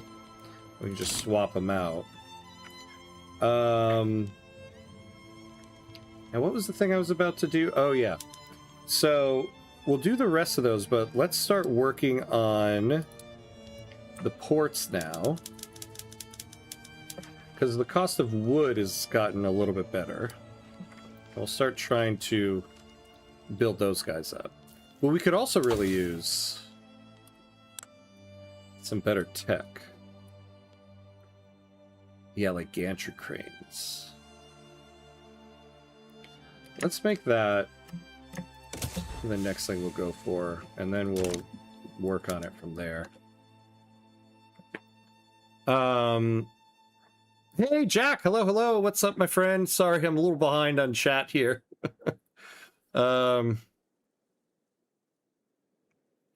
Where's the button to move my trade capacity? I want to do that. Well, it's usually just the production method in here. Oh. Oh, our ruler died. Oh, no. Yeah. Here we go. So we got a Zaibatsu modernizer. We got a modernizer. We can actually work towards some laws here.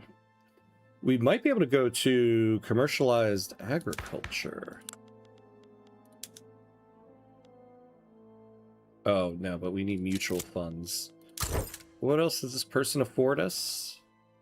Well, we don't want to go on protectionism. I kind of like mercantilism right now.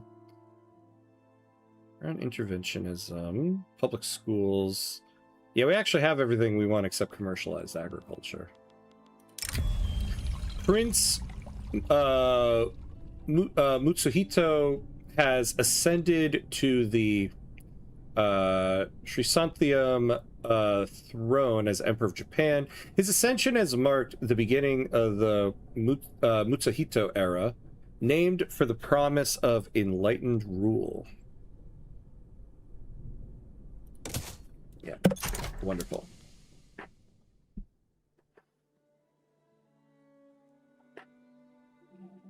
Oh, wait. Yeah, Super Frank, thank you. Kind of off right now. Sorry. Yeah. The production method gets you better the traded quantity. Yeah. If you want more trade capacity, you got to increase the number of levels. Now there are certain things that'll get you more, like because this is a natural harbor, we'll get more. But yeah. There's no. The button is expand the trade center.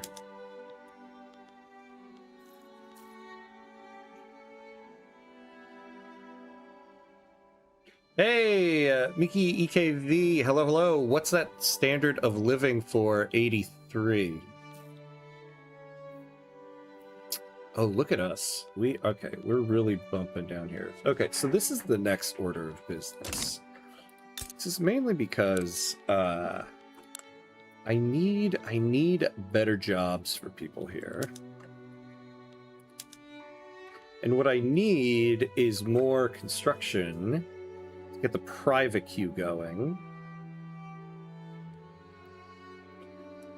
I'm tempted. We have an outrageously large investment pool. Here's what I think we might do.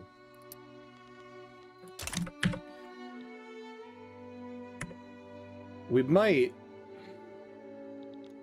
finish these ports, add a few more construction sectors, and then actually pause government construction to pay down, to get them to start building more and pay down this investment pool.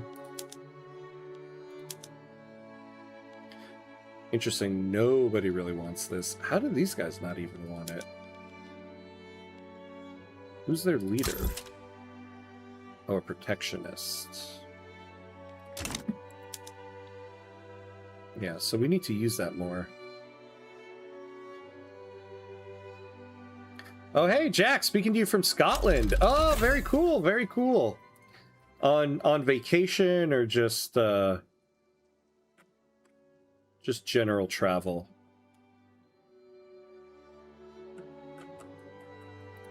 All right, we got that. Ah, we're getting tech spread on gantry cranes. Excellent, excellent. Trade privileges with Mexico. Yeah, we'll take that.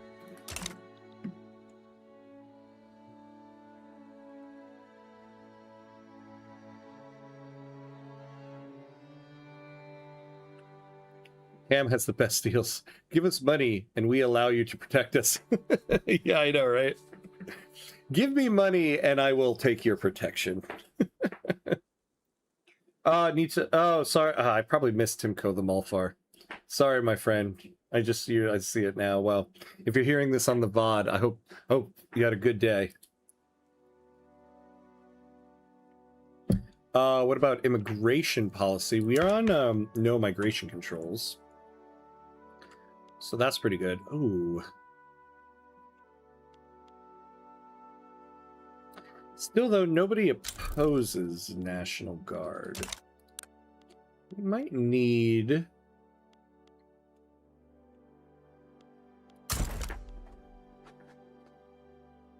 You know, it's probably... I forget who opposes National Guard, but isn't it... Yeah, it wouldn't be these guys. It would be like the opposite of these guys. Hey, Joshua Norton.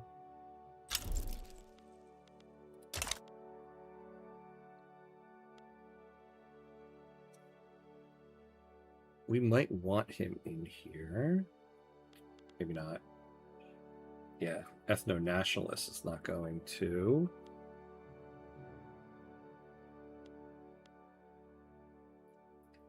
Well, I should also just be looking at who can actually get in. Oh, are we on...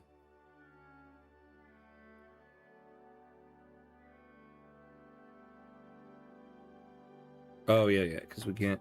So let's sort by acceptance, actually. Who can... We can't get anybody in. Oh, that's right. We are on subjecthood. You know what? Yeah, let's do this. We can do this for right now.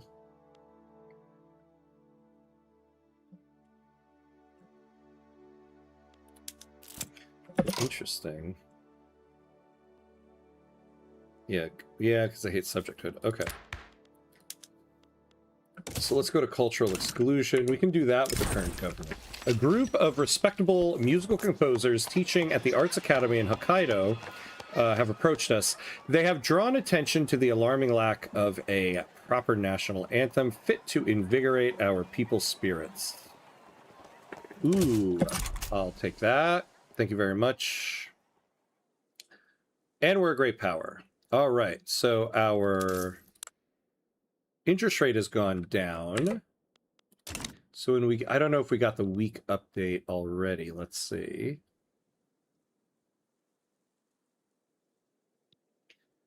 Yeah, look at that.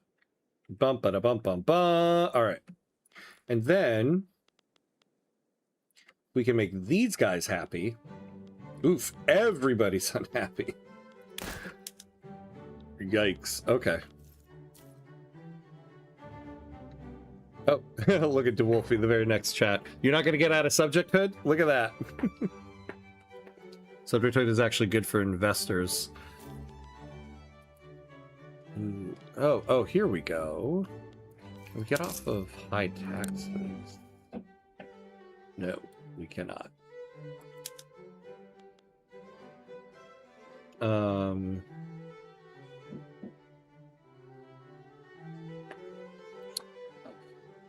Oh, Ham, you didn't read my comment about tariffs and subsidies. Oh, sorry, I'm kind of skipping around because there's a lot of chat, and I'm getting heavily behind.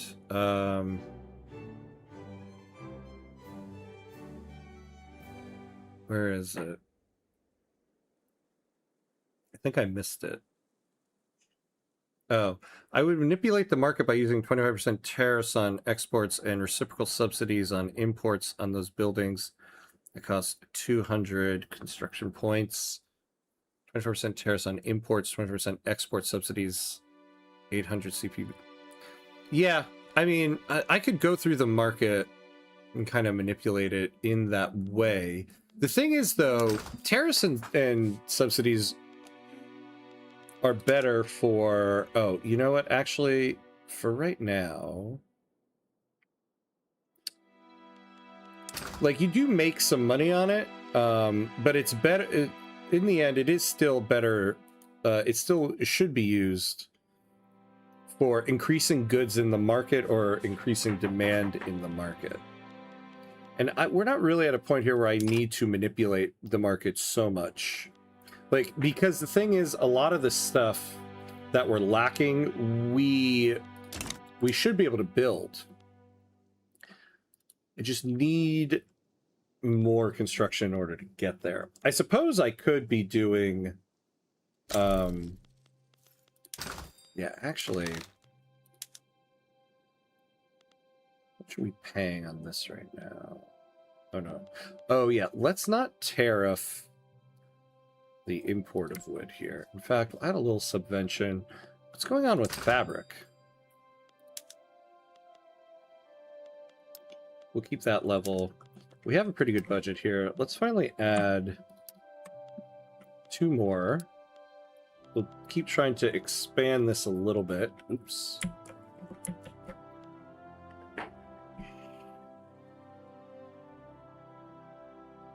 Yeah, you just need a whole lot more ports to get the merchant marines to be cheap and make more from that treaty. Yeah, exactly. So we're going to try to do that right now.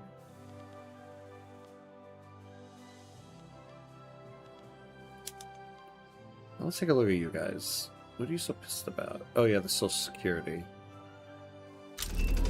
We'll do that next election. Dynamite. So once we can get more explosives...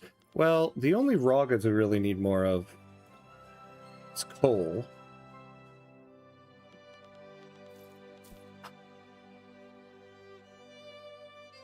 You can deficit spend as a small country as well for a bit. By a bit, does that mean like for a couple days? Because you really can't deficit spend. For me, the maximum interest rate for deficit spending would be 10%. Anything above 10%, you're living dangerously.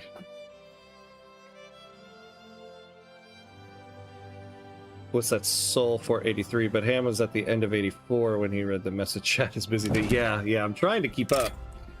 It's difficult, though. Now Germany's trying to get trade privileges since they're just giving us trade privileges. What kind of deal is this? Well, yeah, we could sell them dye. I don't think it would be worth it. Nope, sorry, guys. Discussions on the nature of national citizenship have emerged in the salons of Hiroshima. The vision of Japanese primacy under cultural exclusion has come to conflict with more universalist ideals. Yeah, so we can get 5%.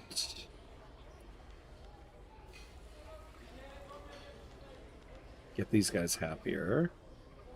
We get 15%. Ooh, actually... Yeah, we'll take this. Who can we negotiate with? Nah, we're not going to take that negotiation. The development of more stable explosives has led to an uptick in demand for explosive materials. Our military and industrial sectors have entered a bidding war to secure shares of our production.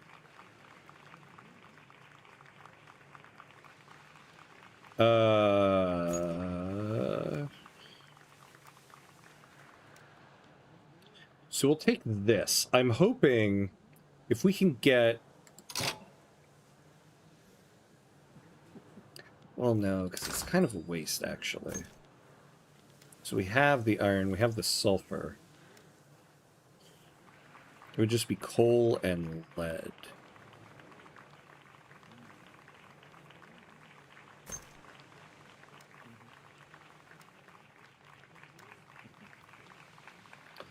But if we can get these raw goods to be a little bit more affordable, it'll spur more production from the private sector.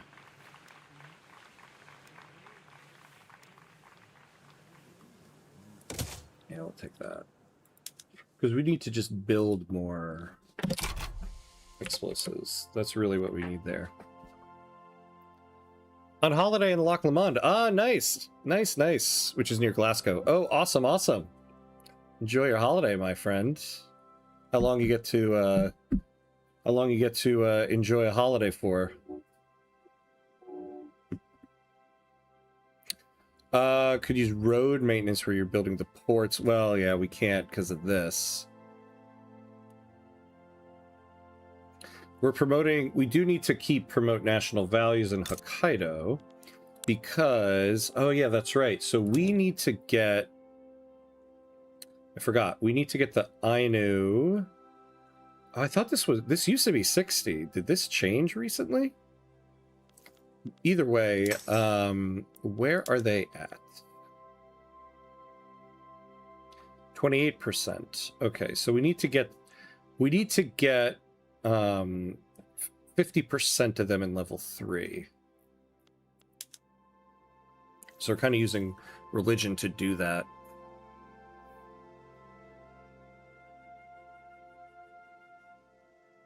Asked that like 10 minutes ago. Yeah, sorry, 10% of money spent to the ether. Yeah, sorry. I'm trying to keep up. Oh, hey! A bunch of numbers, 1, 2, 3, 4. Awesome username. Awesome. Hello. Hey man, just wanted to stop by and say thank you for all the tutorials, guides you've done. Oh, nice. Thank you. I loved the idea of Vicky 3, but it wasn't until I found your vids that I could actually love the game. Oh, nice. Thank you. Thank you for coming in to say so. I appreciate that. I'm glad they were helpful. Welcome to the fold, my friend. Who are you playing with? It's so popular now that we get them struggling with the amount of chat. Yeah, I bet I try to read everything. I'm sorry, everybody. I've had to skip over some today just to stay afloat. I try to read all chat always. I got a little bogged down today. I apologize, everybody. The game's so obtuse sometimes. Yeah, it does. It takes a village. It takes a village to learn it. I'm a huge fan of playing Russia because I hate running out of pops. And I hate water. Yeah, Russia's a good one for that. If you don't want to run out of pops, you play Russia, Great Qing, or the United States.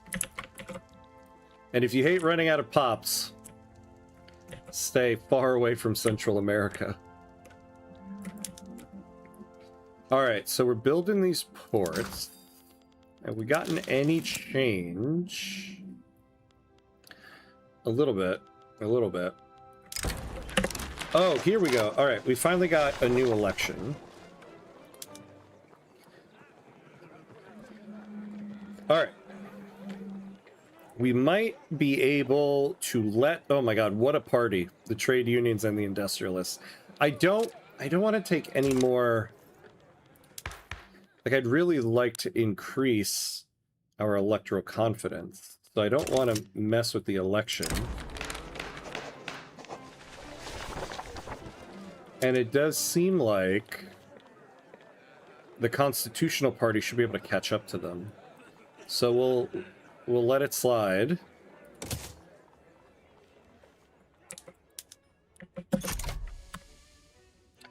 Oh, well, okay. So we're at the 2-hour mark. So we do have to take a quick 90-second break. Pay homage to the gods of ads here, so that we don't get hit by ads during gameplay. So, 90 seconds, and we will be right back.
All right, and we're back, I tried to play my homeland US, but I got frustrated because I could not do as well as the in real life US did, so I decided to practice elsewhere. Yeah, I think the US is, I feel like, a tough country to play if you're still learning the game. Once you finally get a grasp on the game, the US is one of the better countries to play.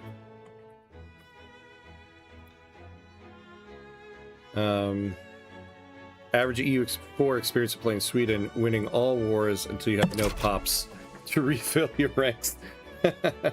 I gotta load. I've been wanting to do a Sweden run in E5, actually. I haven't done one yet. They have a nice little achievement to go for. The eyes of the electorate have turned to the candidates that seek to acquire a position at the head of government. As the election approaches, voters debate who would provide the best leadership for the Empire of Japan. So we are going to go with this. So we absolutely want to make sure they win this election. And we're almost there. I still haven't touched any EU games. I started with Hearts of Iron 4, then CK3, now Vicky 3. Yeah, you might enjoy EU5. EU5 has a lot of Victoria 3 elements to it. Law progressive drafting, very nice. Yeah, we don't want to negotiate with the Jisha right now. I'm going to go ahead and just announce the delay on this right now before I forget about it, because we're definitely not raising the standard of living that much. We really could use some government wage subsidies here. To be honest, I've liked each new title much more than the last. Nice, as in Hearts of Iron 4, CK3, Victoria 3. Oh, yeah, nice. Yeah, I actually started with CK3 and then moved my way into Victoria 3. But that's probably just my bias for the time period. I wouldn't have known this would have been my favorite. When I was in school, the Industrial Revolution was not my favorite time period to study. I didn't mind it, but it wasn't my favorite. And now, after getting into Victoria 3, I'm like, oh man, this is like my favorite time period.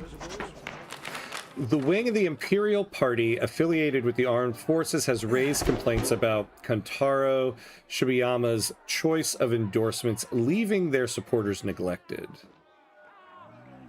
I actually don't mind the Imperial Party getting some momentum.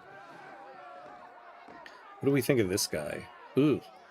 Oh, their leader is an authoritarian. Well, now I don't know so much about them. So we'll do that. The game is called Victoria, but we know who the main character is. Hell yeah, brother. Eagle noises. Yeah, right. It's called Victoria, but really, it's Hamcuts 3. The local riverbanks have burst in Nanseshoto, destroying homes and taking lives. Ooh, let's pause so we can take a look at that. Ah, God. Oh, the Ryukyu Islands. Sorry, Ryukyu Islands. You're going to take a lot of devastation. All right, what's happening here?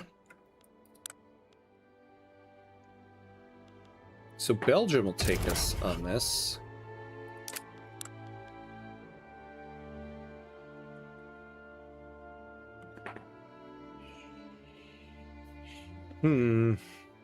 Now, I don't actually want to send soldiers over, though we could. But we could try to get an obligation from Belgium. What do we have going with Belgium?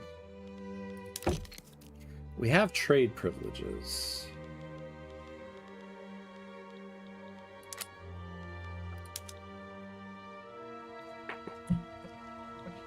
Oh, you know, actually...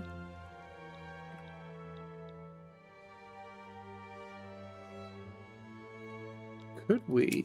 Could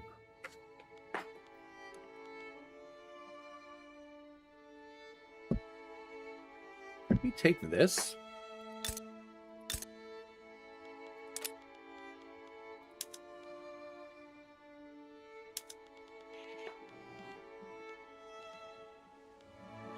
I don't see it on the list.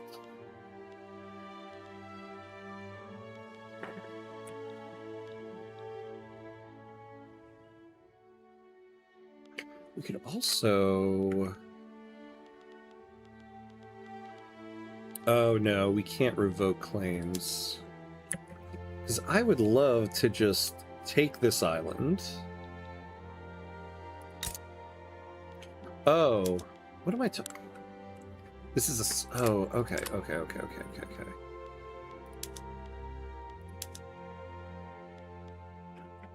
So we could transfer them to us. How many troops can we transfer here? Oh, you know, no, we're not going to do this. Yeah, we don't even have a navy that could handle this. So what we'll do is...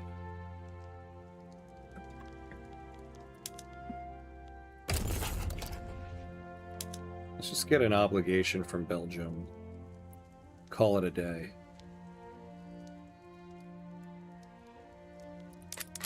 Although, who likes these guys?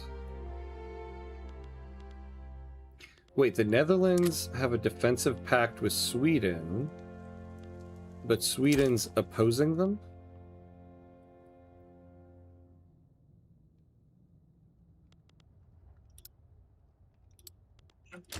You know, we're not going to get involved in this. Yeah, I forgot. We don't really have a navy right now.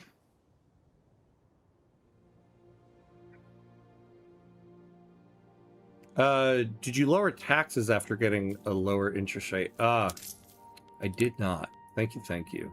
We do want to do that. So it's estimating a bunch of money lost. We'll see what happens once people start buying more goods. When invited to give a speech on behalf of the Constitutional Government Association, oh damn, now I kind of wish I had done that. Sho Inosumi began extolling the virtues of a strong home, strong borders, and strong men. The public reception was mixed. Oh yeah, there we go. Make them lose momentum.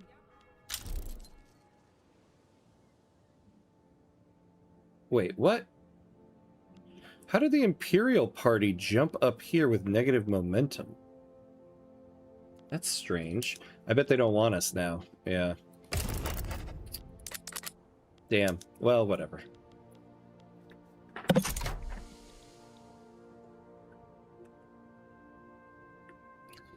One question, I find myself neglecting ever looking at cultural acceptance throughout the game. Instead, I just rush for cultural exclusion and forget about it. Are there ways you can manipulate that acceptance before getting racial segregation, cultural exclusion? Yeah, you can. Once you get nationalism, you can use the Promote National Values decree, which we're doing here. I need the Ainu people to be at least 55 acceptance. Vast majority of them are of the religion animist. So if I can get more of them converted to the Mahayana, they'll have higher acceptance. So you can do the Promote National Values decree. Once you get a civilizing mission, you could do established missions to convert them. So religion will help with acceptance. I would say I find it's not something that is like of major concern to me. But every now and then I'll check in on it. Every era has its character, as each era holds a puzzle piece as to how we got to be, or has its charm. Yeah, agreed, right? I think that's why Paradox's idea of like making each era have its own game is kind of interesting. Brigadier General Cujo has made public statements in support of the Imperial Party, bringing into question the political neutrality of the military.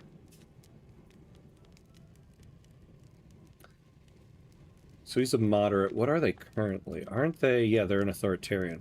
They're actually going to do this, because I would like them to not be authoritarian. There we go. That party will probably break up now. Ports are almost done.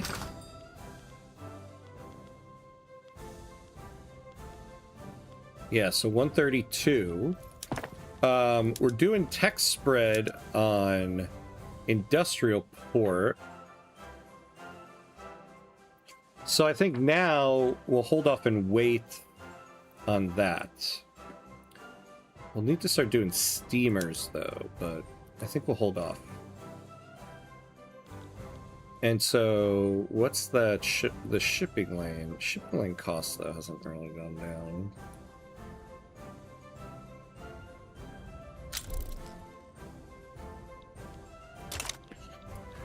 Why hasn't that gone down?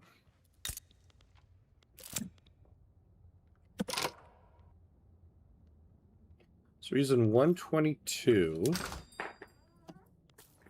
What's the current cost?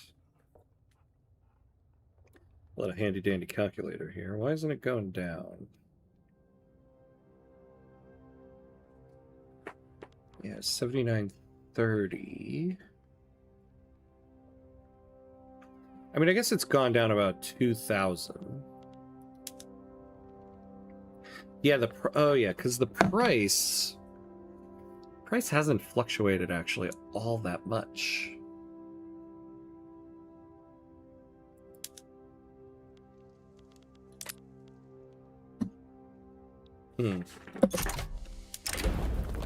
Whilst campaigning for the Imperial Party in the turmoil-racked Nansei-Shoto, Tsukunori Nogi has been attacked and brutally beaten by a group of unknown assailants. Yeah, we might need to lower the momentum of these guys even more. Ooh, we don't want to lower electro confidence.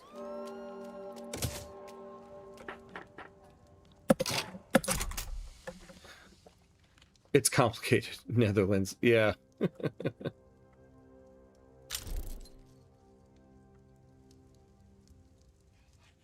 Maybe the authoritarian guy should have a bike accident. I wouldn't mind it.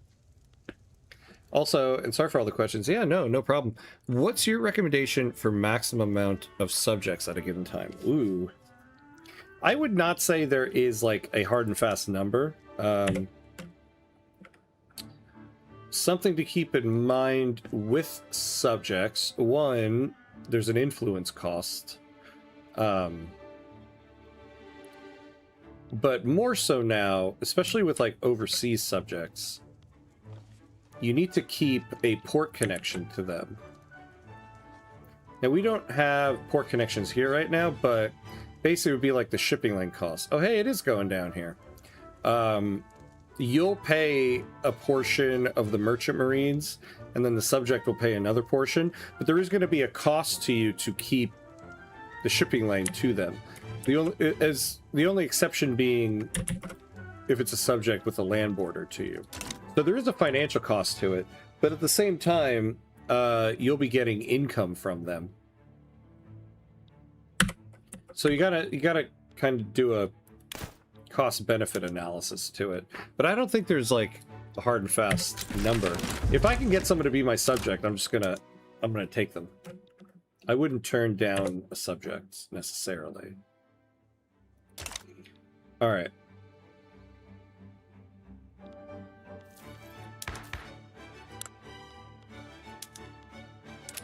Here we go, and now we'll be in legitimate government.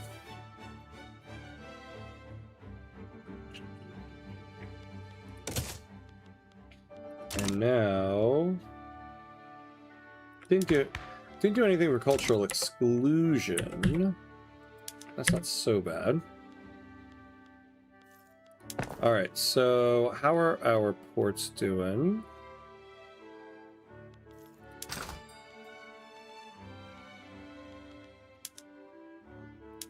A little bit better.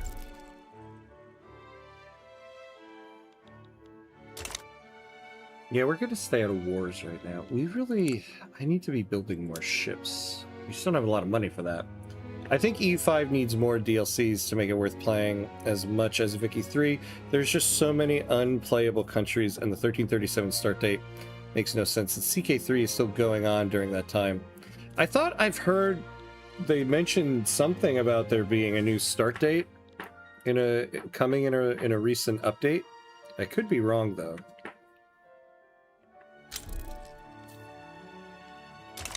Oh, interesting. France back down. I tend to get a lot, but then deal with non-stop revolutions to the point where I can't even annex any of them. Yeah, that is a difficulty you run into. That's why if you do have a lot of subjects, subjecthood is good. Because you get that plus 30 acceptance from homeland. But yeah, I guess you just also, I think one of the big things too is looking at economic dependence of the subject and then making sure your power projection is like, I think it's like 10 times higher than them. And that will lower their liberty desire as well. Also making sure that you're giving them things like all the overlord stuff. I don't think I have any subjects right now. Yeah, no. Basically giving them most of whatever the overlord can give other than their own market. And I don't like to give the tech one because it makes you lose tech spread.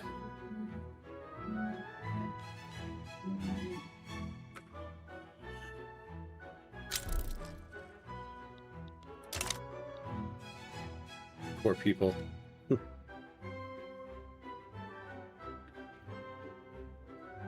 Yeah, no problem, no problem.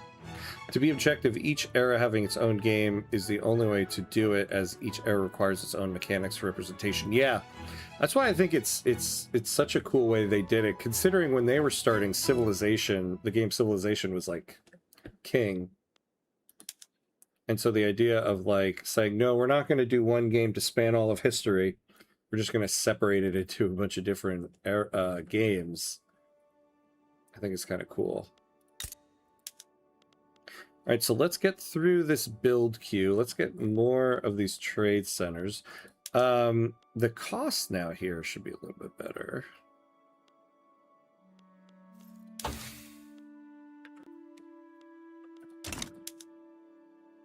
How are we here? We could use a few more universities. We don't have the best literacy rate at the moment. Construction goods are pretty good.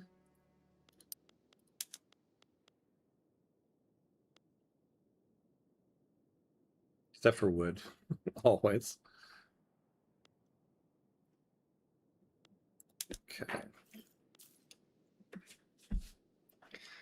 An actual calculator, yeah. gotta use that every so often. I was just so wary of the constant, incessant revolutions forcing me to mobilize my army. Well, you also don't need to really fight every revolution. Like if the Shinto rights movement revolted, their support is at 5%. They're probably not going to take too many battalions. You should always look at how many battalions the revolt has taken. And if it's not too much, it's kind of not so bad to just, you know, mobilize your army with the lowest number of battalions. You don't need to do conscripts, and then just send them to put it down. Or also keeping an army whose home HQ is in the region, and then you don't even need to transfer them. Yeah, bankrolling the subjects helps a lot too. This is true. Oh, I had no idea the subject could help with handling subjects. Go figure. Yeah. And for the record, I was able to suppress them via investment rights. Oh, nice. Yeah, bigger arm, etc. The issue was their own people constantly revolting against them. Oh, yeah. Yeah, that'll usually happen. But you can, at one point, start putting decrees on the subject, and so you could now...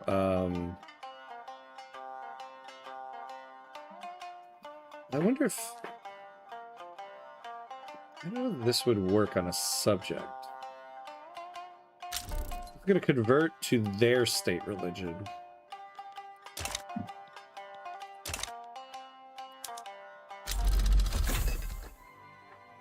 All right, we have improved fertilizers.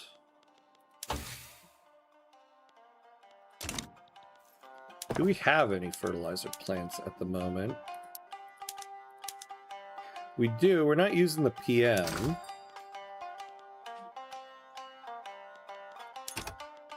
We could use more grain, and we could use more fertilizer. All right.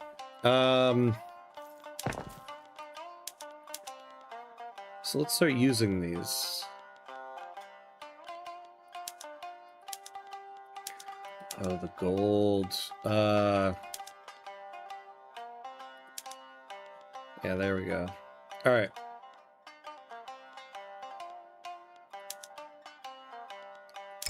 So yeah, use more. Let's slow down for a second. Yeah, there we go. So now grain should be pretty good for us, but we need a lot more fertilizer.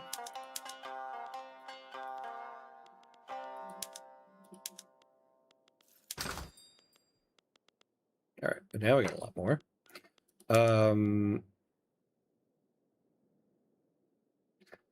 Yeah, let's tariff the export.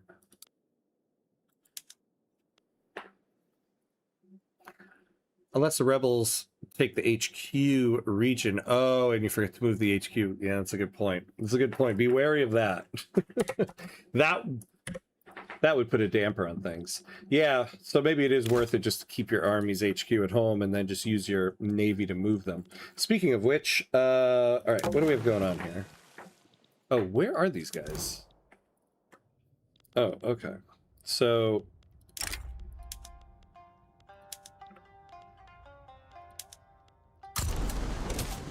So these guys now... Oh, they don't have an admiral either. Okay. Oh. One who's idle here. So we have 7 cruisers, which are... Oh, frigates. Okay. We need to build some more here. So we want the Iron Frigate. This will give us 25 screening. The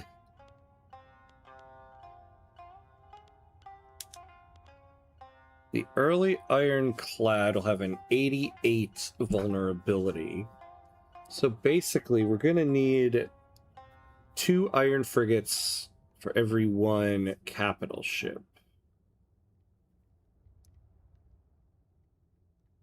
So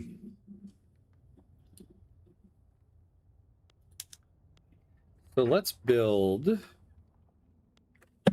Well, actually, do we want to alter the... Oh, wait. Oh, we could do the troop ship. I forgot about that. That's kind of what I want to build first. So we're going to build a new fleet. I want to alter the troop ship.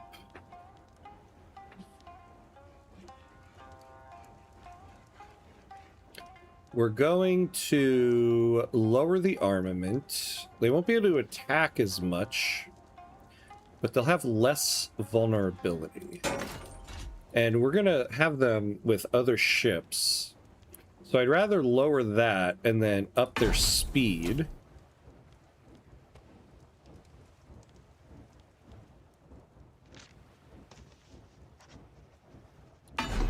And up their carrying capacity.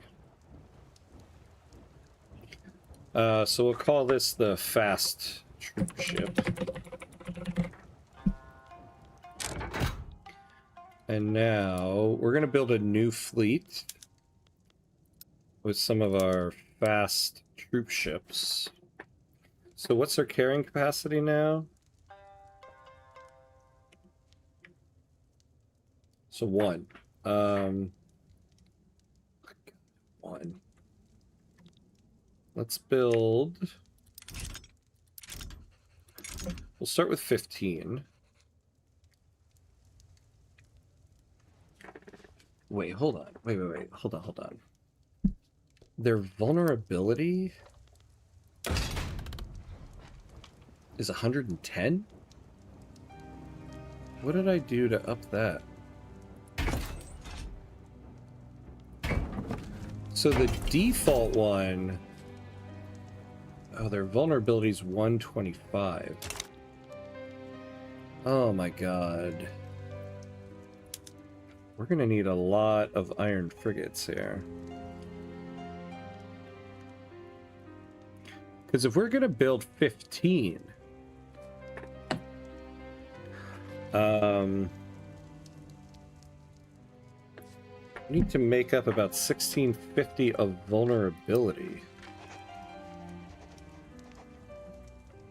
They only have 25 screening, and I don't think this is going to be a very vulnerable fleet. We don't want to lower their armament. We do want to raise the propulsion. Well, let's see, speed 13. What do our fast ones have? What's the speed? 17.5. Oh, so hold on. That might be useless to do. The fastest we can get this iron frigate is... God, why can't I find anything? Where's their speed? Readiness of the supply, screening. 13. So, what is the average troop ship? 11.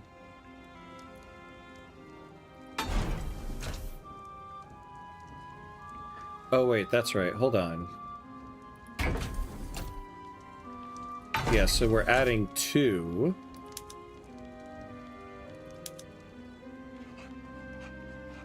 And adding 2. Why can't I see the overall speed? I'm glad the front lines aren't as prone to randomly splitting up as they were in the past. It used to be so frustrating. Yeah, they have taken quite a bit of consideration with that. Totally nothing that happens to me, and I wondered why I wouldn't have an army to muster.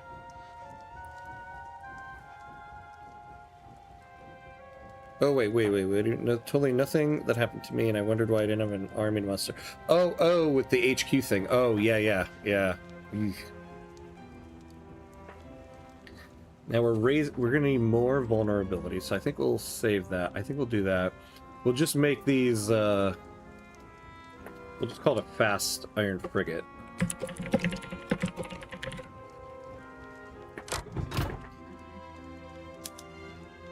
So the fast iron frigate has a speed of 17.5. Okay, good. Okay, there we go. So what's their screening? 25.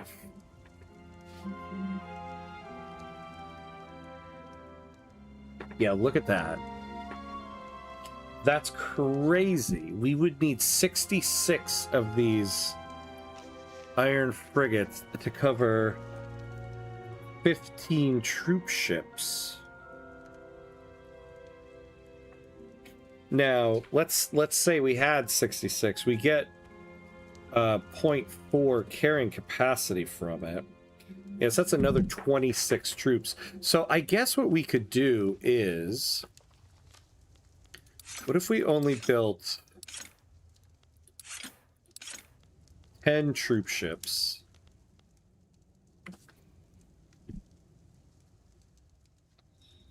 You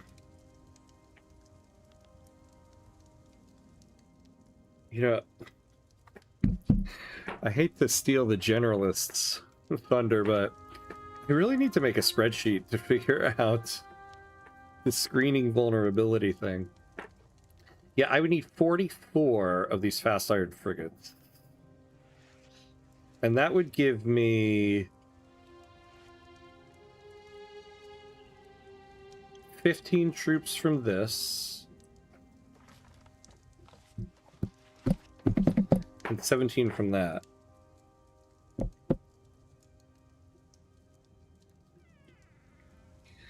Let's say I only wanted to build 30 of these fast iron frigates. That would give me a screening of 750. So I'd really only be able to build 6 of these troop ships.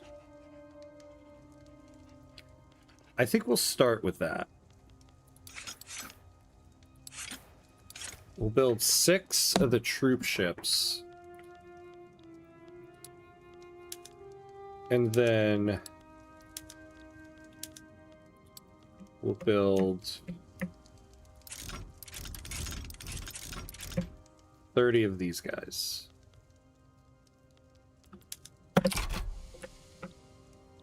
And it'll cost us an arm and a leg. But at least we'll finally be able to move troops.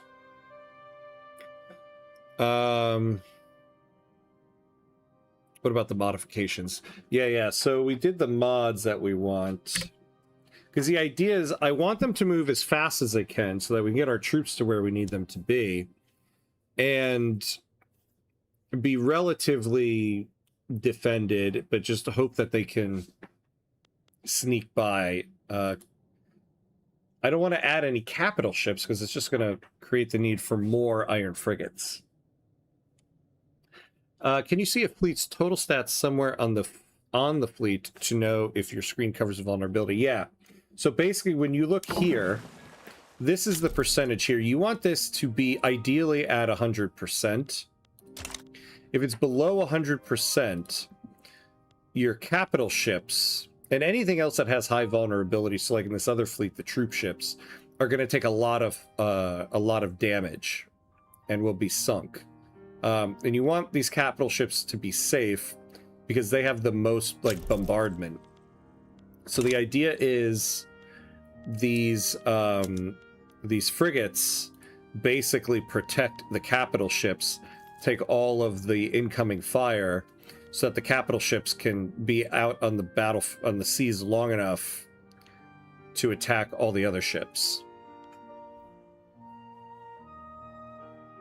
If you shoot them before they shoot you, then maybe you can win. Yeah, it doesn't work like that, unfortunately. because like these guys have very high attack power, but they're very bad against anybody in this torpedo craft range. But also, yeah, it would all depend on, even if they don't have torpedo craft, it would depend on the initiative of the battle and everything. So you want to try to keep them as well defended as you can.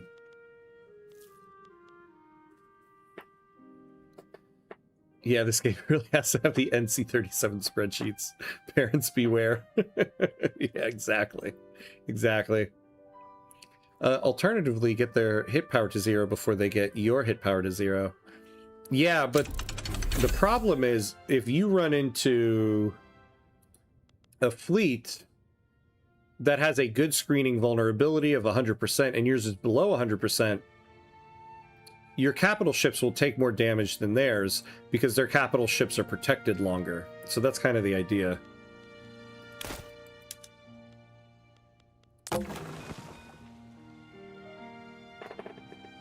Yeah, I'm just sending useful messages. No, it is useful. Because we're all still trying to figure out this whole Navy thing. Oh! Hold on. This fleet is totally out of supplies, so they have no organization. Alright. You guys are going to come back home. I don't know exactly what happened. Come back home and get your organization back up. We have the supply ships. Oh, that's right. They didn't have an admiral. Oh, yeah. Okay, come back home. Get your supplies up. These guys are moving up. So the ratio is about 1 troop per 4 frigates. Yeah, well, see, here's what makes it even more complicated, though, is like... This is why I feel like this, having a spreadsheet actually is helpful. So the troop ship, you need the total screening of the fleet to equal the vulnerability. So these ships are going to add a lot of vulnerability. They do add a little bit of screening. But same thing with the frigates. They are going to add screening to counter the vulnerability, but they also add a little bit of vulnerability. So the more of these guys you're adding in, the more of these guys you're going to need to add in. So it's not always 1 to 4, because depending on the higher number of ships you create, the more the needs get a little more complicated.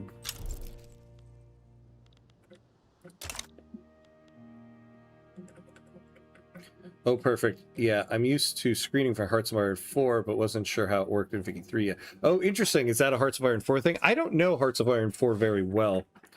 That is the Paradox game I've played the absolute least of. I've played it, but not enough to really say I'm well versed in any part of it. I love that running joke with Generalist. Yeah, he's a good Samaritan protecting the public. I do too. I love that. I love it. Yeah, the post 1.13 Vicky 3 decided to give us the Hearts of Iron 4 experience of spreadsheet Navy.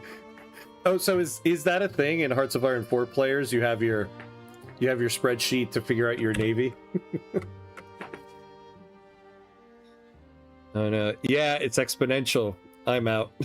I don't deal with that kind of math. It's scary. Yeah, exactly. It's... Yeah. I mean, you're gonna have to start... I think this is why you can save, like templates. So if you look at... I forget where it is exactly. But once you put one of these... Wait, what happened? Oh my god, our Admiral died again. Jeez. I forget where it is, but... Not template, but you can save the makeup of the fleet, I believe. All right, what do we got? Why is everybody an authoritarian? Oh my god. But yet... Oh yeah, and so here's the other thing too. Your commanders will give you, like... Jesus, come on.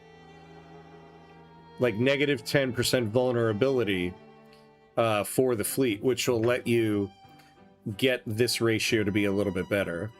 But this guy's an authoritarian, so he sucks. But he's good at blockading. This guy... Oh. He's only a traditionalist. We'll go with this guy.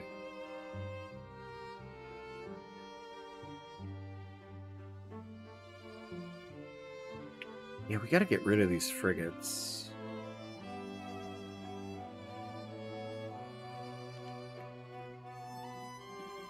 Hearts of Iron is basically as simple as 3 to 4 screens to 1 capital ship.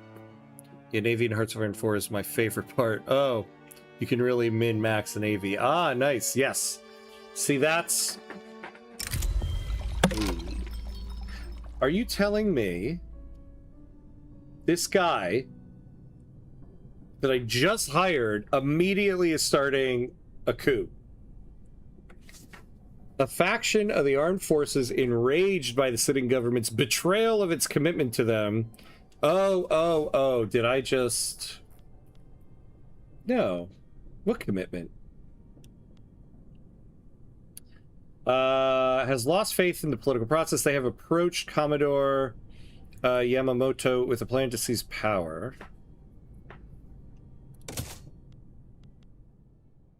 Alright, good. It has no power. Hey, Claude, how many ships do I need? Make no mistakes. There you go. Yeah, right? Make no mistakes. Commodore Yamamoto has become aware of the state's efforts to reduce the amount of military forces available to him. He's accused the government of recklessly meddling in military affairs.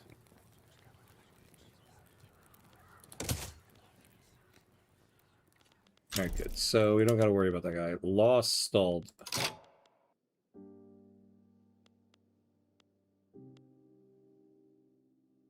You know, let's just take the setback. We're in the voting.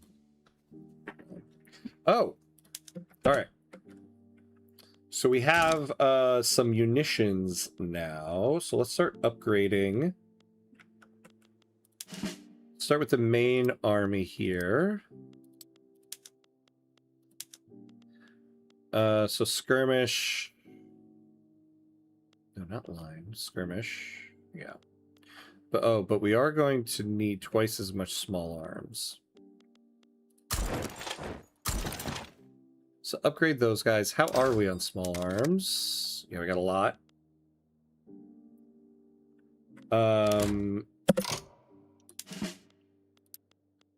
Skirmish needs 1 per unit. How much does 1 munitions plant give us? 50.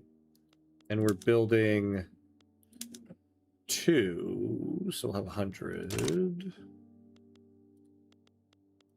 Alright, so let's just upgrade everybody. Why do I keep clicking that?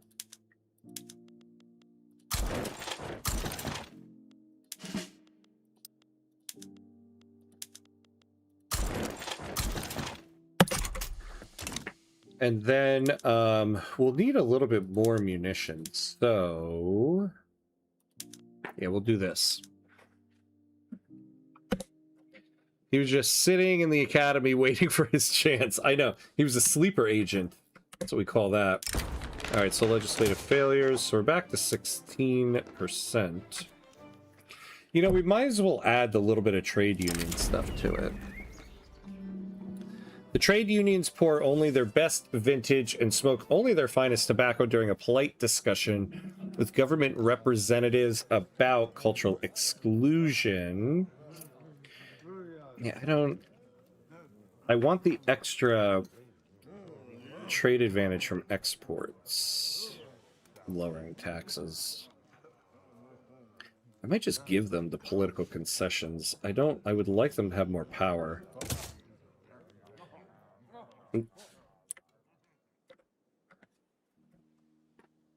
All right.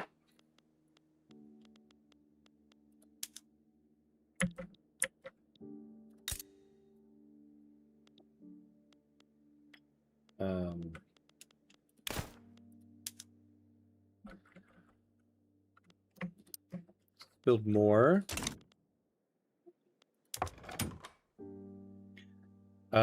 Right. We need the steel. Yes. Excellent. So we are going to... The discovery of oil in Hokusenetsu is causing people to flock to the state, hoping to find jobs in this booming industry.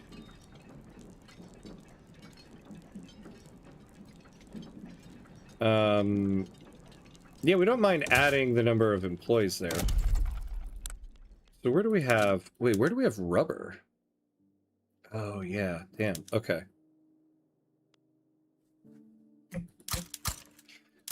So build more of those. Coal and engines. We probably need a lot more engines. And so we're going to spam... Oh, my God. Okay, let's tariff the export here.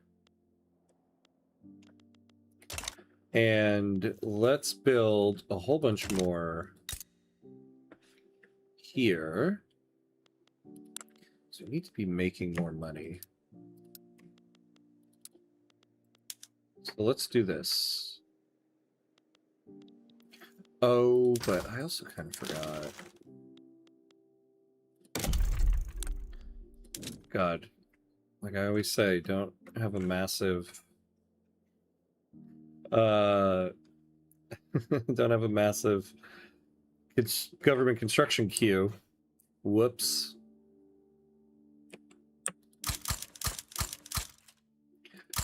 Oh wait, hold on. What am I doing? I forgot.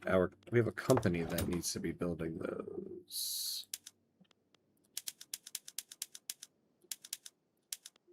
Yeah. The new gold. I know, right? We got oil. We got oil.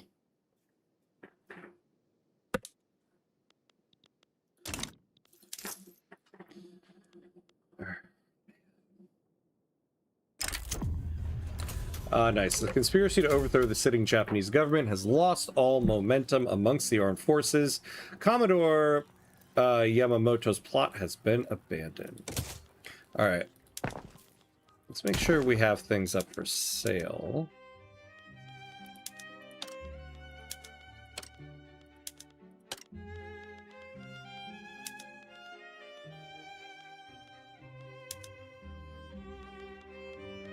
We won't sell the gold mines. We'll sell those. Yeah, we'll sell whatever anybody wants at this point.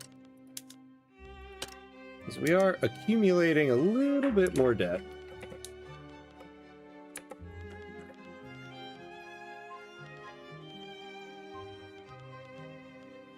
Where's our goods? Goods are pretty good right now.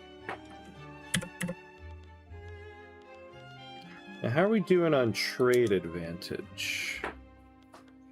Yeah, we're awful on imports. That's because we're on mercantilism.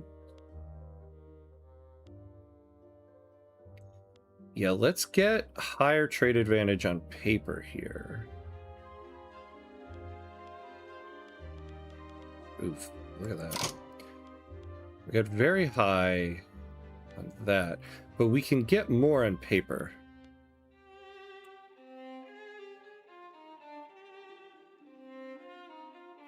All right, so where do we have a lot of?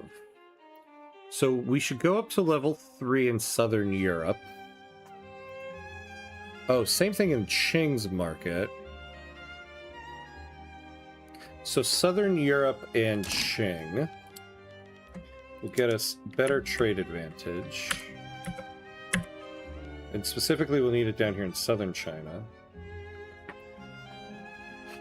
Oh my god, look at this. We're like... literally like 30 points away from level 3. All right, damn it, Qing. Like, what can we do with you here? Oh,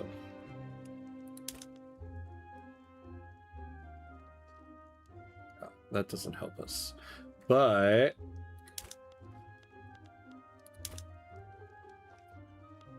damn, investment rights would be great.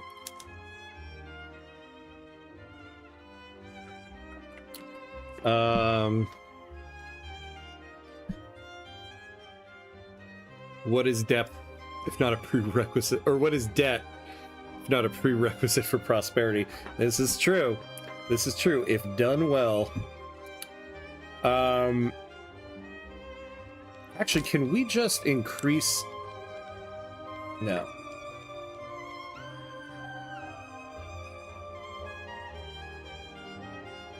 Ah, this will cost 21k though. Actually, can we add to an existing? Ooh, they hate this agreement though. Ooh, yikes.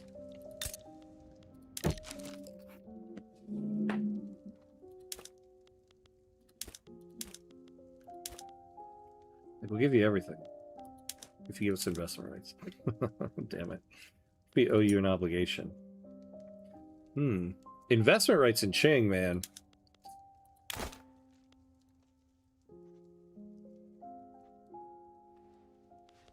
Yeah, let's do this. Alright, good. So that'll give us more trade advantage there, where we're exporting a lot.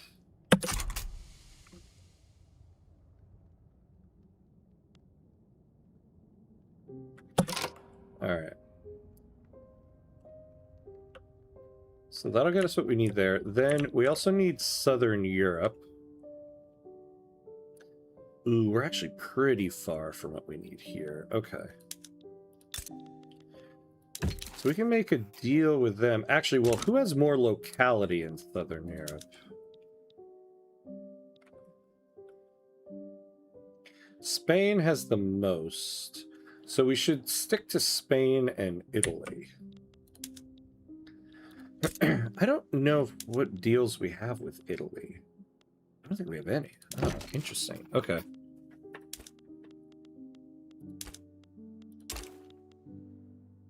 Damn. We also don't have a lot of influence left. This is one where we could really use a navy to send out there. We only get 380 from this.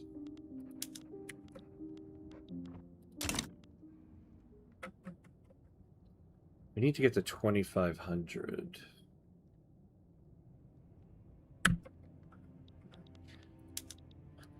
Well, Spain likes us more, right? Yeah, is there anything here? What about mutual? Oh, did we already give them investment rights? What do we have with them? Trade privileges. Trade privileges. So where's...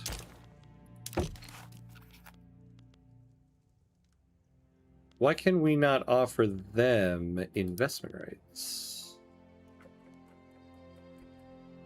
Oh, they don't have a high enough interest here in us.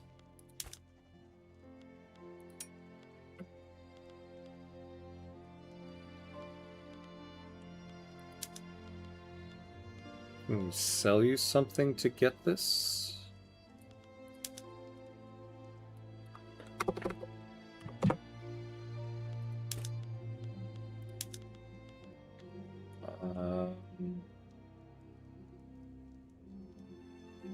It's gonna cost us, though. Yeah, it's just gonna end up costing us money. God, there's nothing else they want.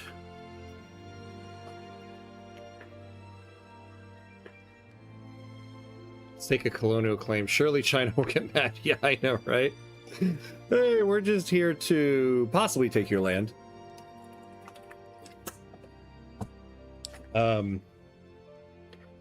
But do the debt really exist if the limit always increases? Exactly. Those deep life questions. Those deep Keynesian questions. Japanese oligarchs will be rich forever now with that deal. Yeah, hopefully, hopefully. Some guys on YouTube told me that if you switch to Great Britain and declare war on France and switch to Spain and also declare, I think you see where I'm going. Yeah. I know, not bad advice, right? If you switch countries around like that. What a... That, I have a feeling that person was incredibly handsome who said that.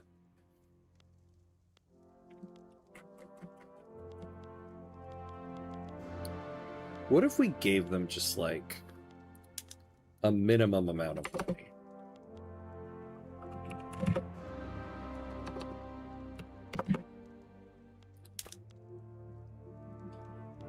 There's just nothing they want from us. Hey, what about ships?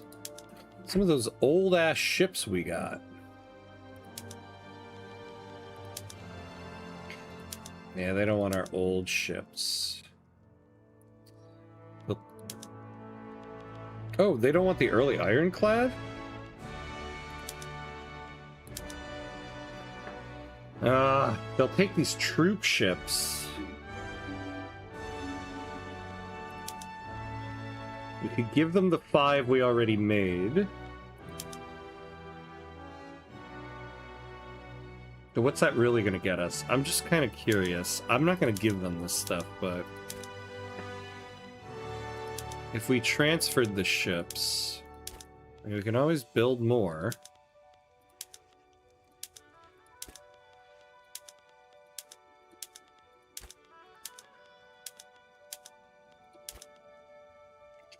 %25 chance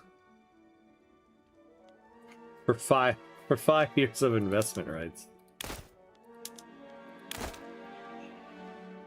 Problem is, I don't want to build in Spain. I need to build at home. I just want the involvement.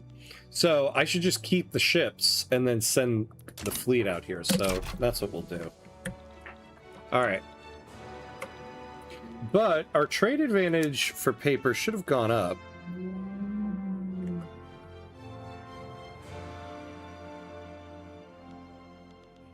It doesn't seem like it did, though.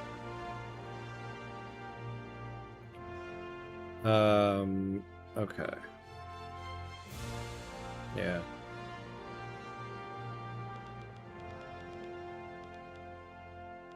We're already starting to sell some oil.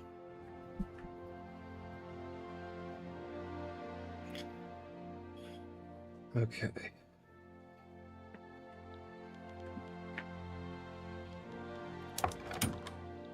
Oh, wait, what do we get with this? So the Zaibatsu get political strength, automotive industry throughput. Man, if we could get automobiles going.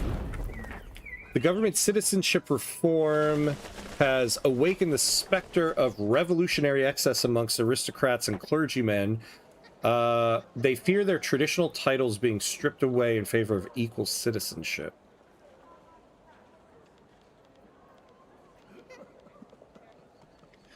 Ooh, the intelligentsia are marginalized, so yeah, we'll make them upset instead of losing enactment success chance. I have to go now. I'll watch your brother later this week. Nice, nice, nice. I won't be. My brother won't be on Thursday, the early session on Thursday this week. I'll just have the night session of EU5 on Thursday, unfortunately. So hopefully you'll see my brother in the second session that day.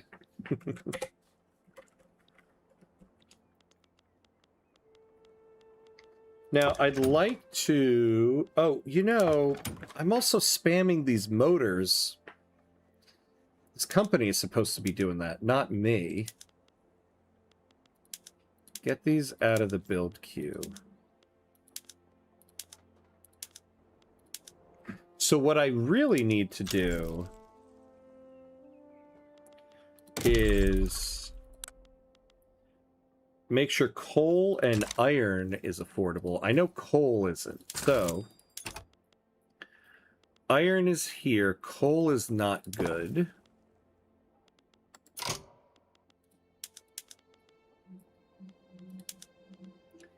Go dynamite, but basically we're gonna need more dynamite. So let's build more of that. Hokusenetsu. Build us 10 of those. And screw it, we'll just do this now. Okay, coal is a little bit better. And then Oh, look, and they're giving us some paper. Nice. And then hopefully we'll get Sumitomo building some more steel for us.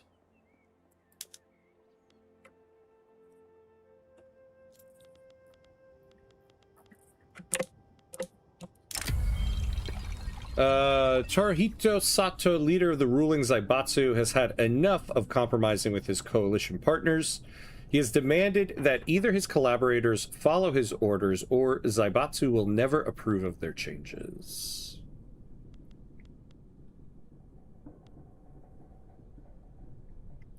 Yeah, let's just do that. All right. All right. So we're at the 3-hour mark. Probably go about 30 more minutes. But we are about to get hit by ads. So we do need to take a quick 90-second break. Pay homage to our loving gods of ads here. So 90 seconds and we'll be right back.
All right, and we're back. And we're back. You know, we do have some regional HQs going. Well, look at that. No, France has not built that much. Do we actually have any? Yeah, there was something right there that I just clicked away from. Oh, we only have one. These guys. Okay.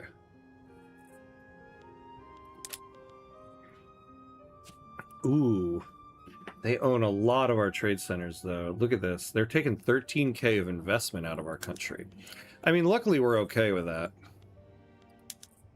I really should just pause government construction for a bit, pay down the debt.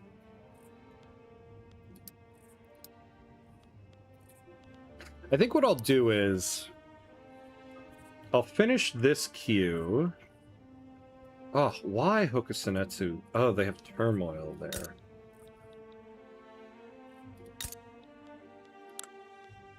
What is happening?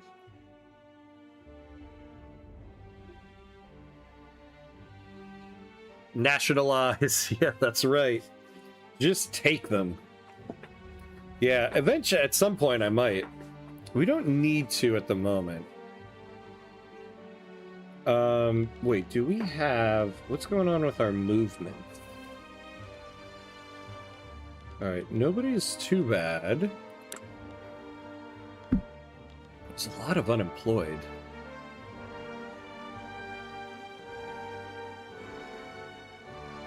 Just not enough labor jobs. We're not... What we really need is just more construction. So I think I might... Oh, are we utilizing... Yeah, okay. And we're getting radicals from that. How much are we getting for transportation? We're getting a lot. Ooh. And that's about 9K right there.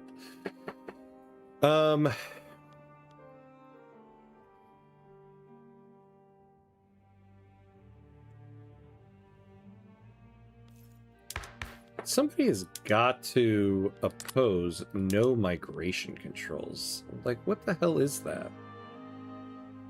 Oh, here we go. Has it been 10 years? No. Oh, about 3 more years for that. All right, and then what about... Oh, yeah, National Guard. God, what ideology opposes National Guard? I kind of forget.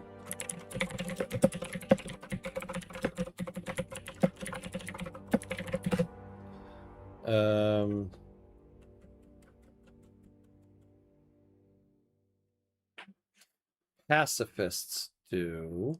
Why? How come our industrialists don't oppose it? Aren't they supposed to?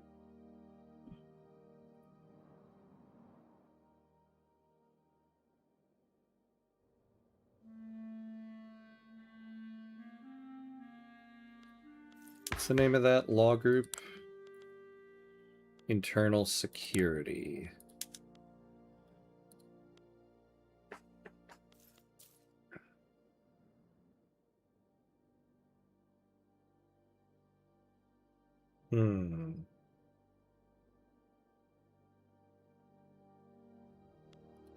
Who would their next leader be? A modernizer.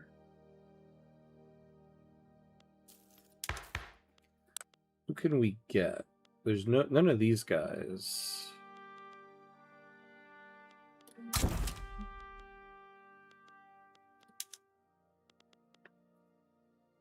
Utopian. Doesn't help.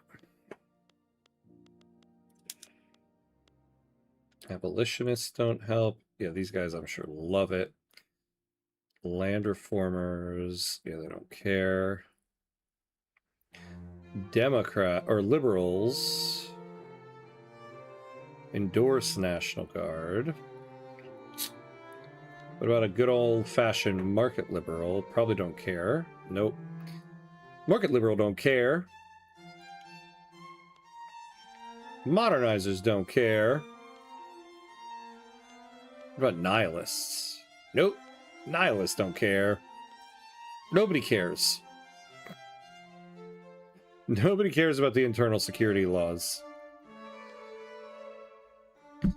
Well, the radicals care.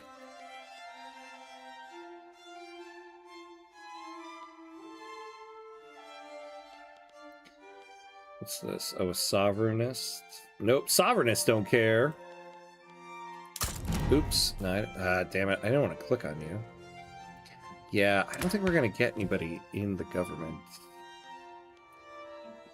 that cares. Traditionalists don't care. Damn. Damn. Okay. Well, that's just 50.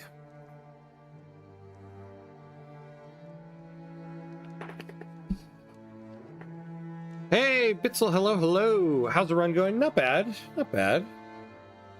You know. Okay. Of the okay nature. I wish some things were going a little better, but we're doing better than most. How are you doing?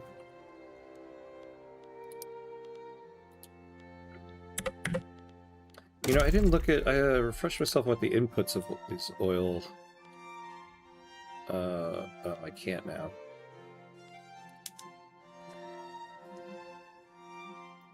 I wish I could see it before that. Alright, I guess I'll just have to wait till they finish building the damn thing. We still can't get any rubber. You know, what's going on? Oh. We're gonna bump up the Colonial Affairs Office. Because this is... I really want to get this. Oh, God, yeah. And America is staking the claim. Can't do anything else. Okay.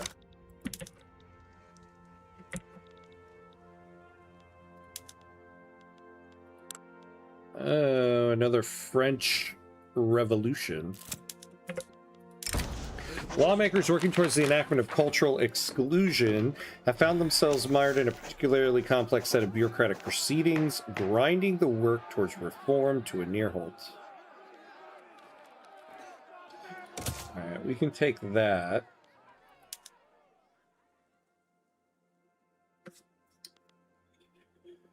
Oh, I'd love it if I clicked on this and the armed forces just want us to increase the size of the military. The fact that their amenability is at 45 makes me feel like I'm going to regret clicking this. Yep.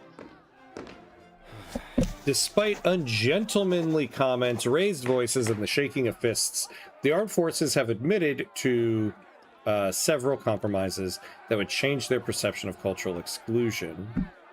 Yeah, we're not going to take all of that. We're not going to go autocracy. We're definitely not adding 150 political concessions. So, poop on that. Just poop on it. What's going on with our ships here? Let's bump up the speed of this. We're kind of, for right now, we're good on supply ships. So we have all the troop ships built, sounds like. What do we have here? And what's this? Yeah, so combine 2 and 3. Let's call this the transport fleet.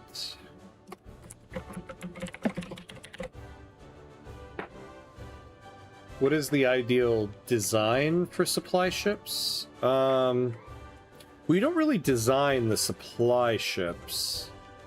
Did you mean like another type of ship? So if you look at like the supply ship, there's no design to it, you just kind of build them. Did you mean like the allocation here? I kind of move this around based on what I'm doing. So like I have a lot of military ships I'm building right now, so I'm going to try to put as much to the construction side of that as I can, because I'm not really utilizing my supply ships right now. If I was at war and I had fleets and armies overseas, I'd be a little more mindful of this because I'm going to need to use them. But for right now, we just put this all the way over here.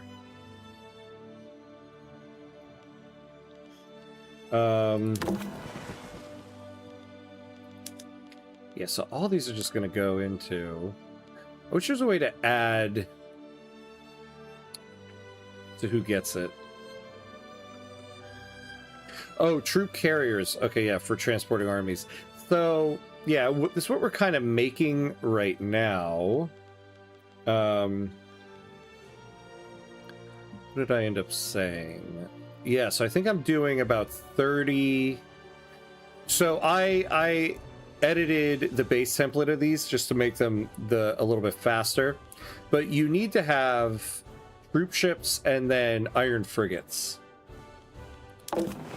and you need much more iron frigates than troop ships. So I think we're going with 7 troop ships, or maybe not. I thought we were going with 7. Did we end up going with 6? So yeah, I guess we're going with 6, and then we're going with about 35 iron frigates to make a even screening vulnerability. Hey, Sneaky Spudworth, what's up, my friend? Yes, I got a Hamcut stream. Yes, you did. Yeah, we got about 15 minutes to go here, so good to see you, my friend. Everybody, anybody who does not know the amazing Sneaky Spudworth, check him out as I type up. Yeah, there we go. Shout out to Sneaky Spudworth, an amazing friend who streams amazing content. Check him out. Check him out. The Pat Garrett. Hello. He just sneaks right in there. Yeah, like a sneaky spud. Good to see you. How are you, my buddy? I'm good. I'm good. Thank you for the kind words. Of course. Of course. We're doing good. We're, you know,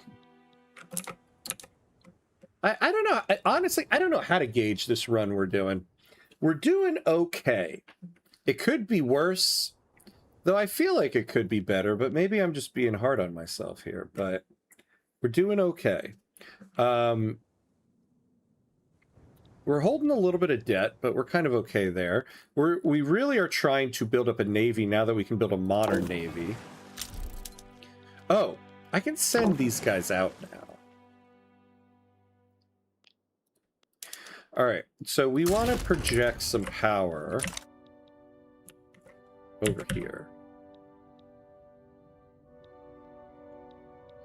So, bum ba da bum bum ba, do it here. And here. Project us some power. Because if we can get... I don't know if I did that right. Yeah, that's still not going to get us what we want over here. Yeah, what am I doing? Hold on. Change the regions. I just want... Valeric Sea and that one. Yeah, there we go. Just do those two. Though we're not getting a lot of coast of Spain. All right, fine. We'll add this one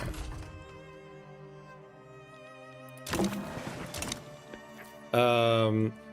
The game thinks you're doing good with rank 7. Yeah, that's true. We are a great power rank 7th, so the game thinks we're doing okay. And now that we're building more of a navy, that's going to bump up quite a bit. Nice. Are there any specific goals for the run? Yeah, well, I failed one or two of them because I was an idiot, but we still have a couple more achievements. The ones we can still go for. Thing Japan. As Japan produced 3 different prestige goods. We have 1. We're on the verge of 2. So we need to get the 3rd one. I was so stupid and messed this one up, and we're on the verge of getting it. So this one is done.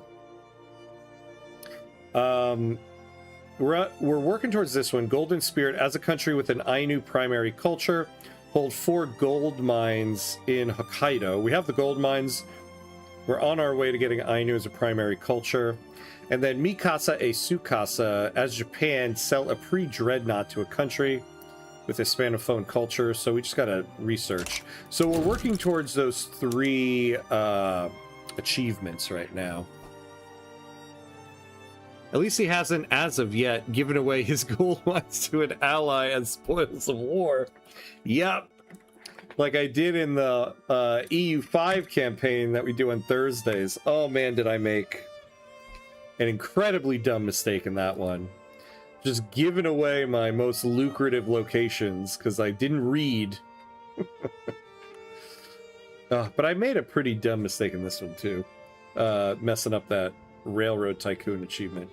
But either way. Alright. So we're going to have to keep merging all these guys. Oh, I don't think I gave them an admiral yet. So let's give them their admiral. You're just being a good ally. Yeah.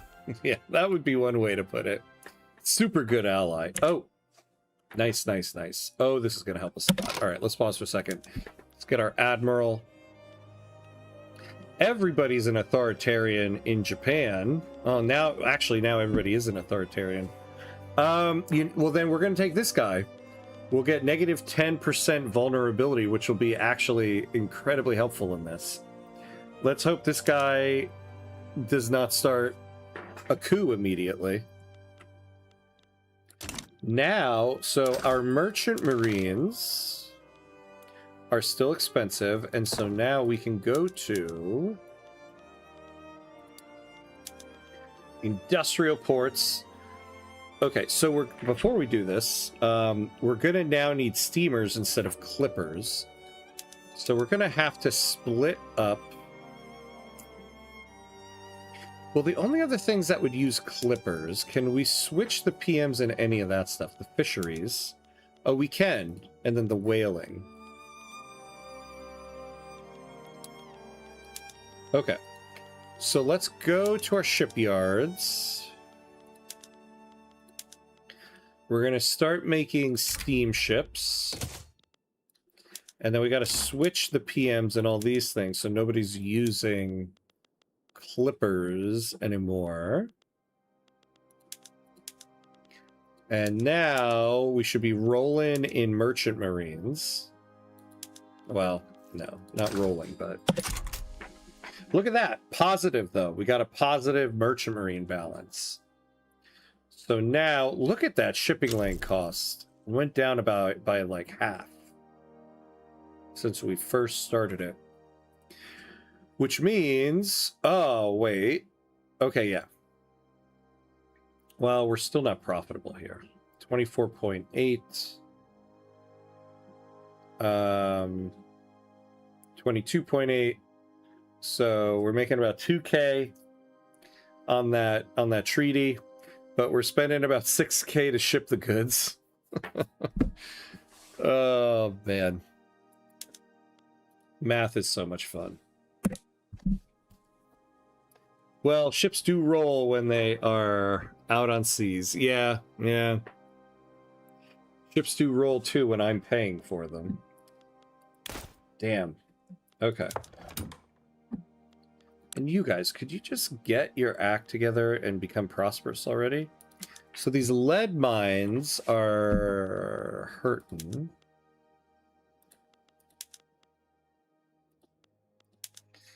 We're not... Oh.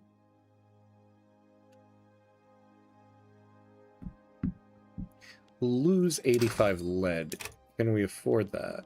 Oh, we totally can. Okay. Let's go to the lead mines.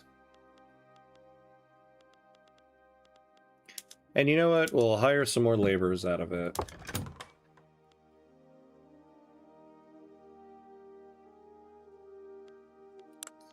All right, so what's going on here?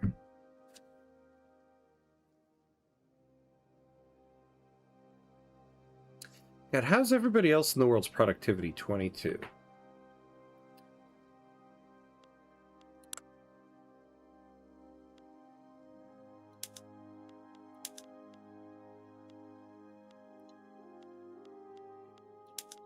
How could tooling be going down in Hokusenetsu?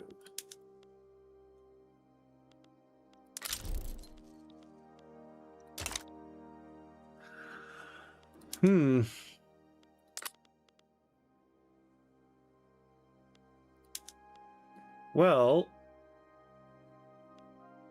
we could...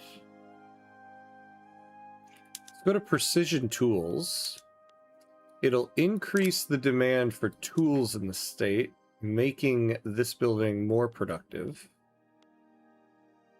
Let's see where we get to when we get the week update. 9.5. So that increases things a little bit more here. See, the damn foreign buildings that I can't control. Bane of my existence.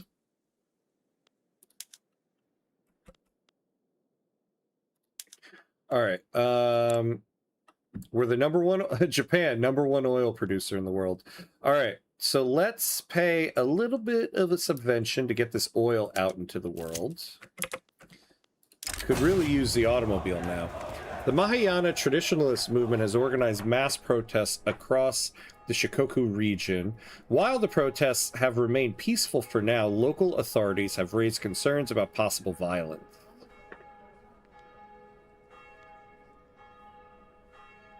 What are they at?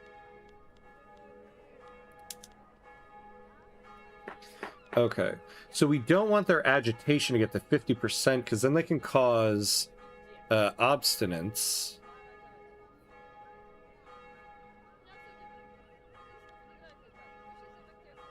So we can give them the plus 10% pop attraction. So we'll do this as long as they don't get the 50 activism.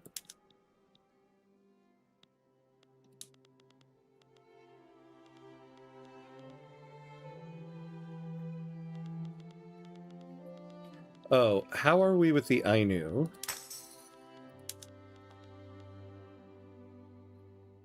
To 29. We need this to get to like 50. It's moving. It's moving like a llama, is how it's moving. Because I really, really need to be able to click this button. All right. This law is just hanging by a thread. Hey, what do we got here? Oh, this is Wallachia. I always think Wallachia is Russia. All right. Oh, what is happening with this trade center?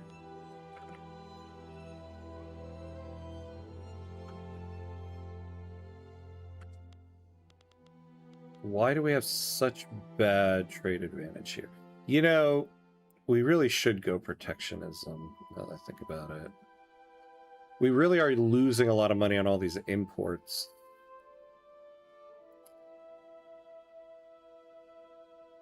I could just go free trade. Actually, this might be a good time for free trade.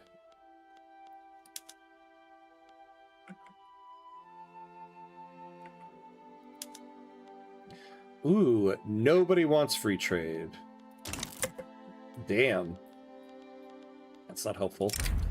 A mine in Kanto has collapsed, trapping miners within the dark shafts below. The scale of the accident has made the tragedy a story across Kanto and the nation. Finally, law debate success. So something positive there.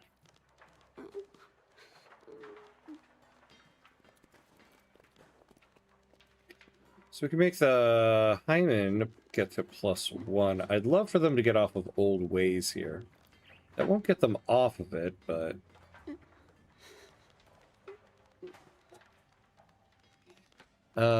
let's take this. Because it'll give us less radicals. At this rate, you'll have to click the button in Hearts of Iron 4. I know, right? Oh my god, we're gonna need to do something about that. We're gonna need to do something about that. But you know, that's tonight Hamcuts' problem, because...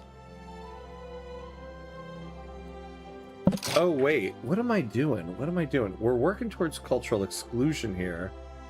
Oh, hold on. I forgot, we were staying on subjecthood specifically for the Ainu here.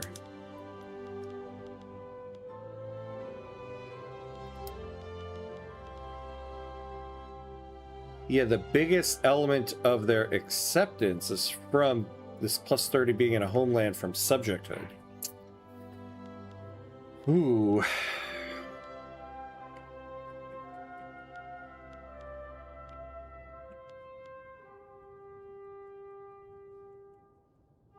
Damn. Well, I'm glad I caught that before we did this. Yeah, we're gonna cancel this. I forgot. I made a big mistake here. We want subjecthood. I think we're gonna try for free trade. I don't know how we're able to do this. Oh, our modernizer emperor. Oof, this is gonna be a tough one. What is with our industrialists? Since when have we had... Since you've ever seen industrialists against all of the industrializing laws, because we got a protectionist. If we got rid of this guy, we would definitely get a modernizer. Are they in government? They are. Can we push this guy down a flight of stairs? No. Can we exile him? Ah, okay. So here's what we're going to do. I'm going to gain some radicals because of this, but we're going to take them out of government. We're going to push this guy down a flight of stairs. The Zaibatsu will be incredibly upset about it, but it's for the better, my friends. Yes. And now that I got this guy, Yataro Iwasaki, who is a modernizer. Let's throw you guys back in government. Ooh, although, yeah, the modernizer doesn't click with everybody as much. You know, I would love to get rid of this guy. Okay, but look at that. That just added 34% success chance for free trade. There you go. Well, unfortunately, I am at the point that I gotta end the stream for right now. So we had a pretty good run here today, but I am going to be continuing this tonight.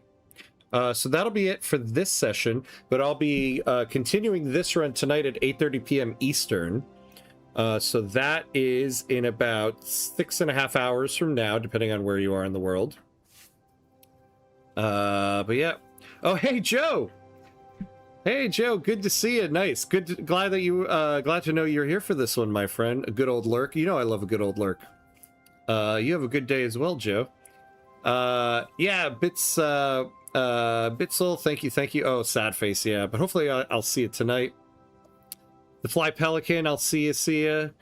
Yeah, Sneaky Spud, thanks for the stream. You're welcome, my friend. Thanks for stopping by. I appreciate it. Yeah, DeWolfie, thank you. Yeah, it was a good run here. Are we gonna raid? We should raid. There's quite a few people playing Victoria 3 here, though. Oh, none of them are in English. Unfortunately, I don't know anybody else who's on. So, I guess that'll be it then. Unless there's somebody streaming some EU5. Nope. Alright. Well, I guess that's going to be it for now then. Alright. So, thank you everybody. So hopefully I'll see everyone tonight for tonight's stream. And as always, be awesome, my friends. I'll see you next time.